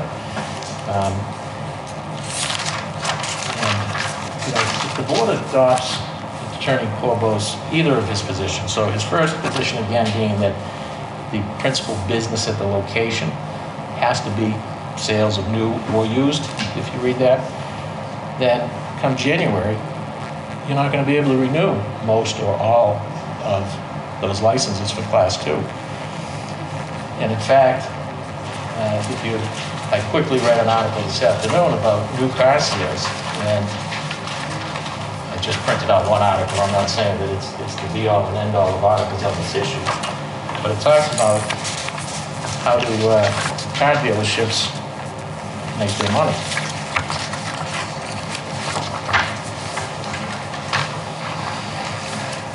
So if you go to page 2, second paragraph, it says, selling trade-ins on the used lot means big profits for dealerships, often netting more cash than the sale of new cars. You go to the next page, and it says, and I highlighted it, according to National Automobile Dealers Association, more than a quarter of the profit from each sale was thanks to financial wizardry of That's financing and insurance, so insurance being your extended warranties. And if you go to the last page, the highlighted section says in 2008, the NADA deduced that service departments and parts sales account for about 55% of a dealer's total profits on average. So my question is, does anyone really, is their principal business really selling new cars or new tractors? When clearly a lot of the business comes from things unrelated to the sale of the new car, tractor, or in our case, trailers. So I do believe that we meet all of the requirements, including that this is a proper place.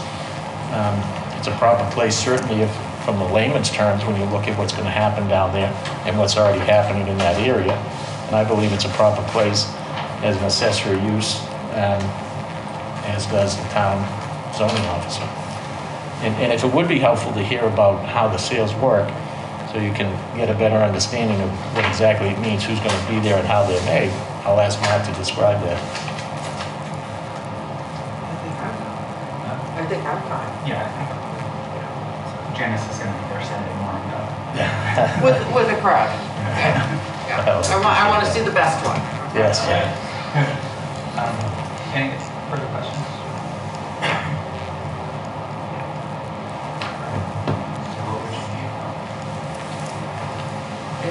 Well, if it would, through you, Mr. Chair, it would be the will of the board to issue the license. If you do go ahead and do that, it's a fairly quick turnaround. We would issue it, then renew again at the end of the year. Just standard practice like we do every year. I'm inclined, especially with the opinion of Mr. Schultz, to agree with the issuance. I have no problem with this at all, so I will make a motion that the board approve the Class 1 license application for JP Rivard Trailer Sales Incorporated as presented tonight. I'll second that. All those in favor? Aye. Opposed? Thank you very much. I appreciate it. Congratulations. Thank you.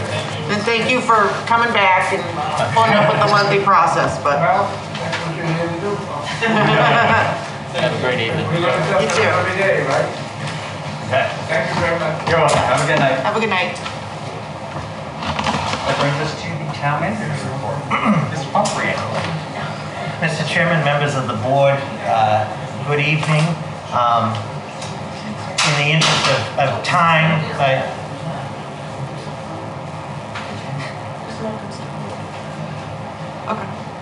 good evening.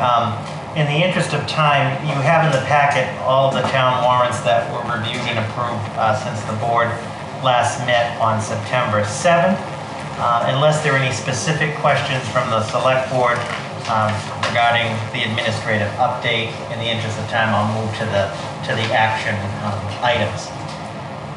The first is, as we've discussed the last couple of meetings, it's sort of been an ongoing discussion, has been the discussion on remote participation for public meetings. And as the board is aware, the governor has provided through the open meeting law an exemption through April 1st of 2022 for bodies to participate remotely.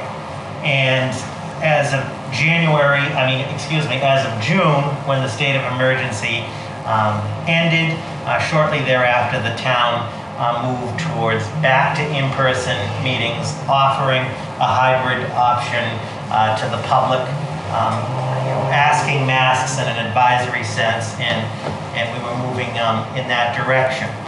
Since that time, as I brought up, there have been some folks concerned, staff, members of the public, members of boards and committees, in meetings where there are high attendance. And sort of like, for example, tonight we used a staggered approach for the in-person to minimize, the density and the social distancing. And there's been concerns for some of the larger meetings with planning board and so forth with large crowds. And as we removed, since the board last met, we kept this as a standing item. Since the board last met, on September 7th, the town received an advisory from the Neshoba Boards of Health advising that the town consider going back to all remote meetings. And the basis of their recommendation that we received is that they were seeing increased case numbers with COVID-19 as we're moving into the fall and winter with everybody coming back inside. They've seen some trends with smaller meeting spaces and so forth, and there was some concerns with that. Additionally, last week a public body did meet in this room and did not adhere to the mask advisory, and there was an issue. It has been contained, as we move forward. So it's a very difficult time as we move through this pandemic. It's constantly changing, and as we left it last time, as town council advised, it could be left up to individual boards and committees to determine how they're going to conduct their meetings. And since then, some boards, for example, have already voted to go all remote very shortly. For example, the Zoning Board of Appeals is an example. Others have not made a determination and are looking at it. So the question before the board is twofold. One, obviously, if you go with a piecemeal approach, some in person, there's no uniformity, that poses a challenge, not only in terms of public health, but in terms of managing, is it going to be in, hybrid, or so forth. At the end of the day, our job is to keep everybody as safe and healthy as possible, the public, the employees, visitors, and so forth. And so, in really looking at this, my recommendation is just my recommendation would be that the board consider the town going back to remote meetings through March 31st of 2022. It expires on April 1st. So that we can keep everybody safe and healthy as we move through the fall and the winter. Secondly, we have the technology to do that, meaning with Zoom. And there have been some positive sides to Zoom too, in terms of there was a lot of increased participation and so forth. I know a lot of people that don't like remote meetings. I mean, I'm one of them. I guess prefer in person. But at the end of the day, to conclude, we always should err on the side of caution. And there was a potential issue, there could have been a potential issue last Monday. We've made great progress getting through the fall and the winter. It would make sense to have a universal approach of remote participation rather than this group in person, this group, remote and so forth. And that's where we're at. So I would say my recommendation would be for the board to consider the town going back to remote effective Monday, September 27th, which is next Monday, get through this week, through the duration of the emergency open meeting law provision through March 31st. But it's ultimately the board. I'm similar to you. I definitely prefer to be in person. I like it better, but at the same time, it's for public health reasons. When we were first allowed to take off our masks in my office, right? So I work on the base. A cold went right through. Right? Because everyone took off their masks, they were breathing on one another. You always have somebody who spits when they talk. And it just whipped through, and even I caught it and was down, okay? Since we've put back on the masks in my office, I've had like 5 people test positive. And I do believe they were all vaccinated too. And luckily, because of how the office is shaped and everything, I was lucky I didn't happen to have any interaction with them, but it knocked out a whole department, okay? I'm not really fond of Zoom. I was in the beginning. I started getting Zoom burnout? Zoom burnout. The dog wasn't happy about Zoom. I mean, this was just not fun. Yeah, I think he knows. He heard Millie a few times. But I've had a talk with her. I I think especially in light of what happened, and we're going into, now we're going into the flu season and everything. And so, we don't want anybody bringing that in or catching it from somebody because they didn't know to have it. It's just not worth it. So I think that we're going to have to go back to Zoom. And I'm not. I know, and it's personal preferences aside, it's probably the But I think it's the responsible best. thing I think to it's do. the best. Yeah. So we would be making the determination that all boards and meetings would be put out to Zoom, correct? And I mean, we can always, if by some miracle, in January things are looking great, we can always revisit it. Right. But We've been revisiting everything over the last 18 months. Yep. And something tells me we will as well. Yeah. So. Right. So I think we're in agreement. Do you have a motion on this? Yeah. So we're voting for all the boards and All committees? boards. Okay, so I make a motion that all boards and committees will go back to full Zoom participation. Second that. All those in favor? Aye. Aye. Opposed? And that will be effective. Effective September 27th. Okay.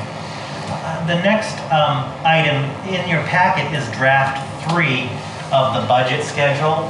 And in the interest of time, I don't know if there were any specific questions the select board members had.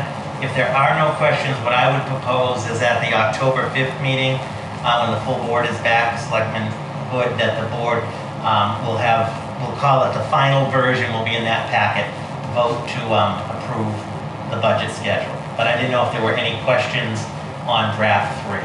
No, not for me. It looks like it's coming together. Yeah, I'm fine. Okay. And then next, through the chair, if there is an objection, I'd ask the DPW director to join us. And in the interest of time, we wanted to give the board a brief update on the proposed Woodlawn Cemetery transfer. And as the board recalls, at the annual town meeting voted to authorize the town to proceed with the due diligence of the transfer and to make a formal recommendation at the fall town meeting on October 25th. Upon that, we put together a cemetery working group, myself, the DPW director, the town engineer, Ms. Gabri, the finance manager, have been working on this since town meeting. This is going to culminate, and I'm going to turn over to Mark in a minute to highlight, as we said, will culminate in a formal public report with the recommendation. Obviously, the recommendation is going to be to transfer the cemetery. And when I do the warrant update real quick, I'll talk about those articles. So in the interest of time, we're sort of finalizing the report, but we wanted to give a general, sort of just a quick update. And if you had any questions, and Mark has done an excellent job putting this draft together, soon to be finalized. So maybe just give a quick overview. Mark, is this your last presentation to us as the director? It probably is. I don't know. I might get called back for the For town meeting? for the rate committee. All right. Dan, you don't want to be on the rate committee? Come on. Dan will be on the rate committee starting in a week and a half. So basically, and as I mentioned, one of the things I like about Ayer is it's a small town, but one of the things I like about it, I used to tell people is I come to work and I learn something new every day and I do something different every day. And 10 years ago, I never thought I'd be figuring out how to run a cemetery. And we're still trying to figure it out. But so I drafted up a report that kind of covers the whole cemetery operation. We have a lot of holes we have to fill in, but we've done an evaluation of the existing conditions. There's not a lot of capital improvements that need to get done. There's some stuff like replacing some fences and painting some stuff, and it's mostly doing maintenance, yard work, and things like that.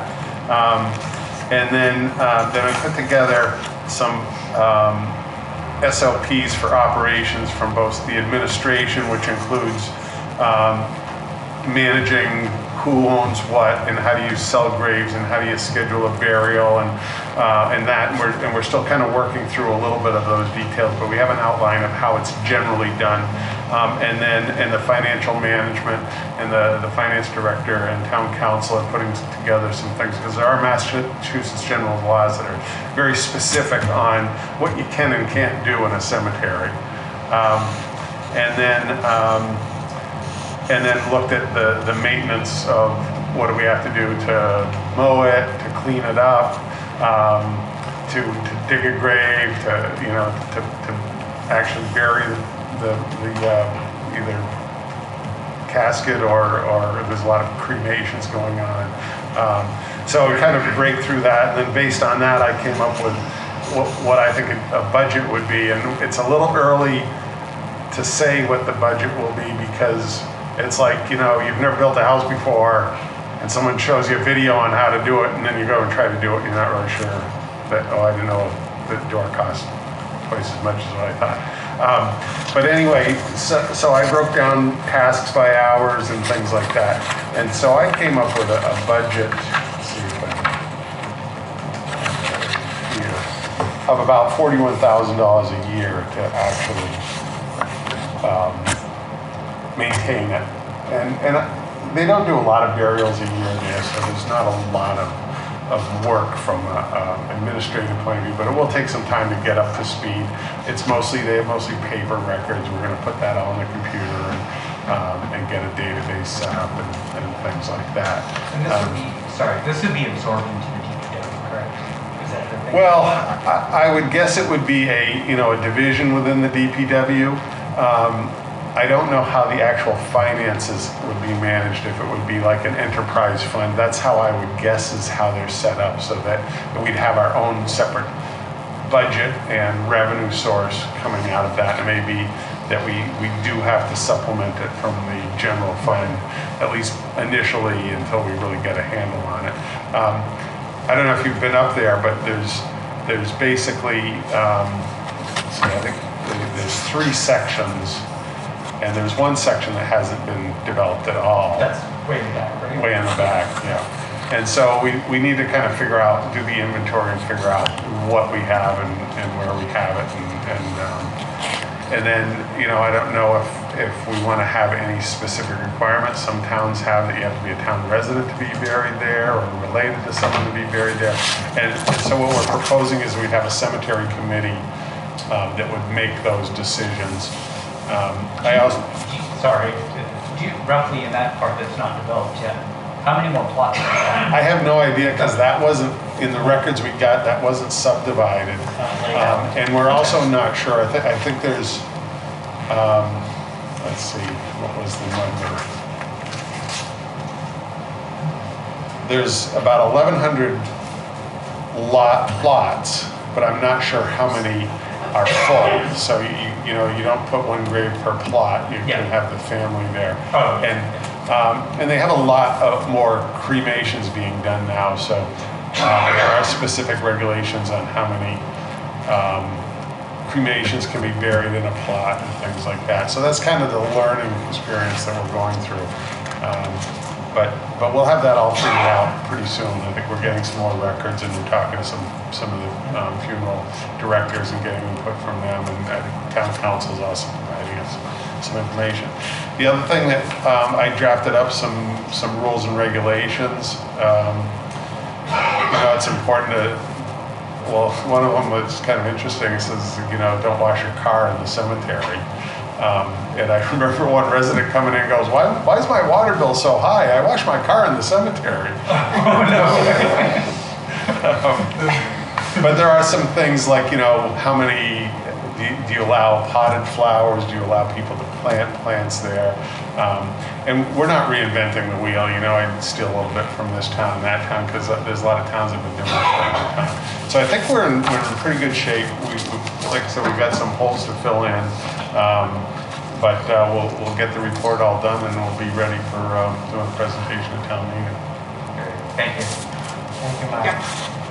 And just to add on, and Mark has done a great job on that. So the plan is, as mentioned, when the warrant is approved on October 5th, and then the warrant will be posted and go out to print and mail, that Friday, that process starts.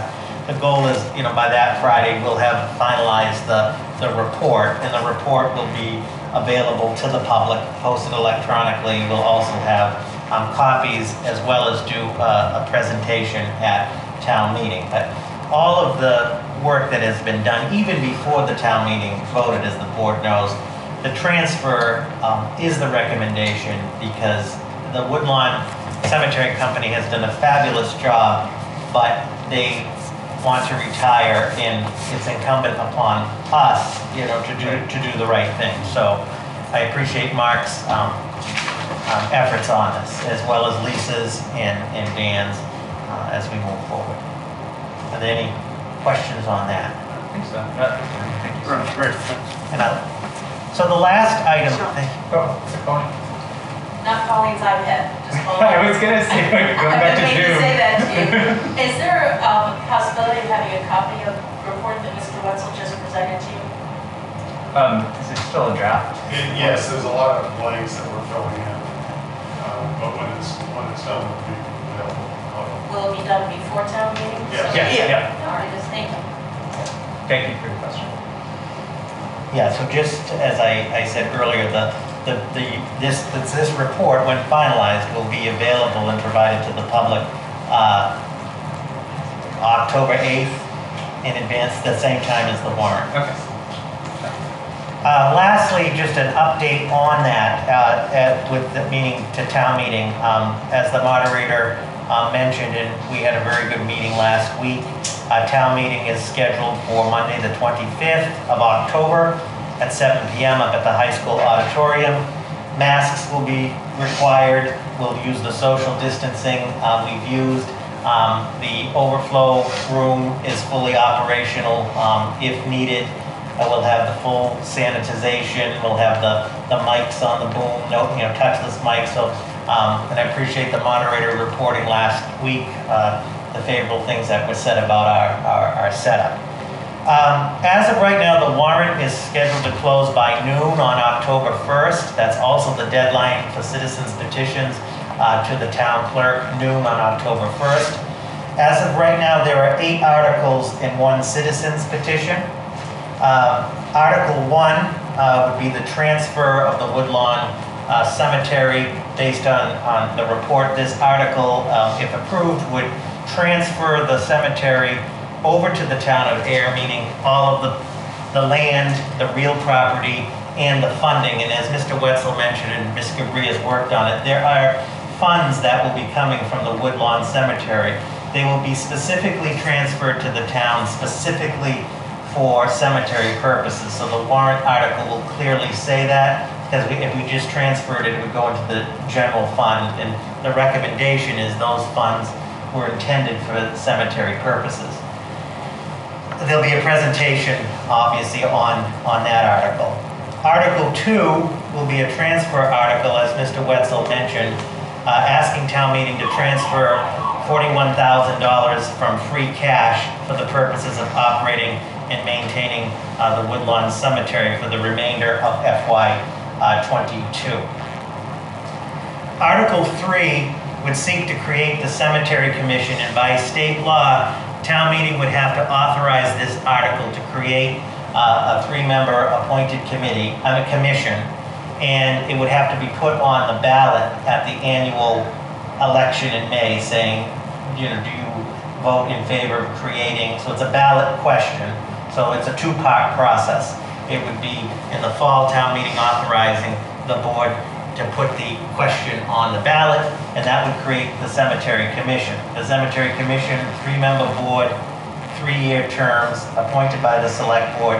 As Mark mentioned, this Cemetery Commission's role will be rules and regulations, policy, those type of things, and so that's sort of the governance piece. With that, the last point, just to back up on Article 1, if that passes, the recommendation is that the transfer would be concluded on January 1st. So if town meeting votes to do the transfer, the town would assume the cemetery on January 1st. That's favorable to the Woodlawn company, it's also favorable to us, as Mark and I discussed, and not a whole lot will happen in the winter as we move forward. So if I could just butt in, so you're saying that for the cemetery commission, it would be a ballot question also? That would be Yeah, okay, so I want to make the explanatory note to be extremely clear that upon this article's approval, this question will also appear on the ballot on such and such day, so that it's quite clear in the explanatory note, and it would also be reinforced that night. Got it. Article 4 is a fertilizer bylaw that's under development by the Conservation Commission. This may end up having to wait, as there's some issues that have been flagged in that version from Town Council, but they were looking, the Conservation Commission, for a fertilizer bylaw.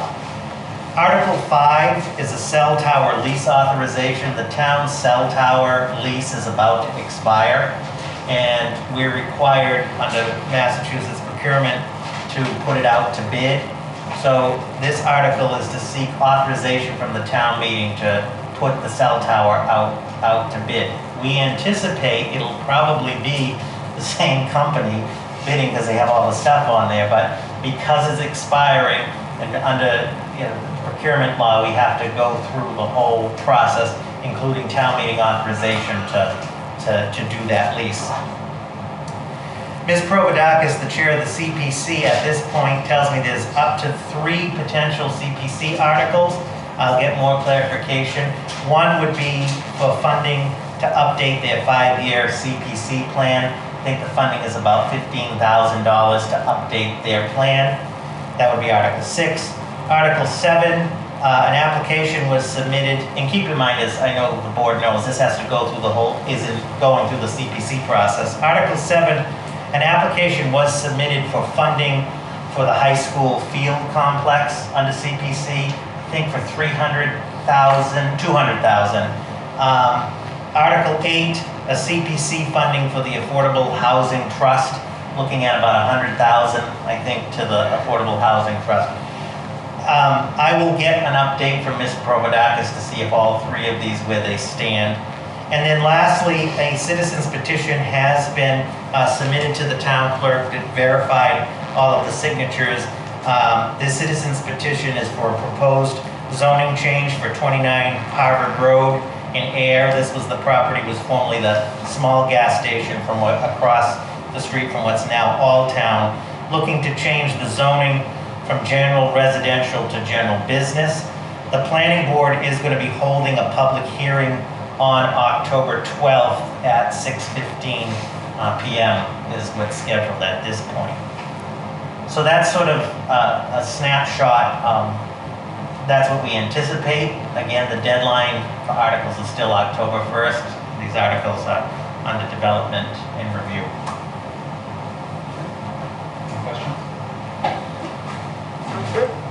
And that, unless there are any other questions from the select board for me, that concludes my report, and I thank the board for your time. Great. Thank you. Moving on, new business or select board member questions? I didn't have any. Nope, I don't have any.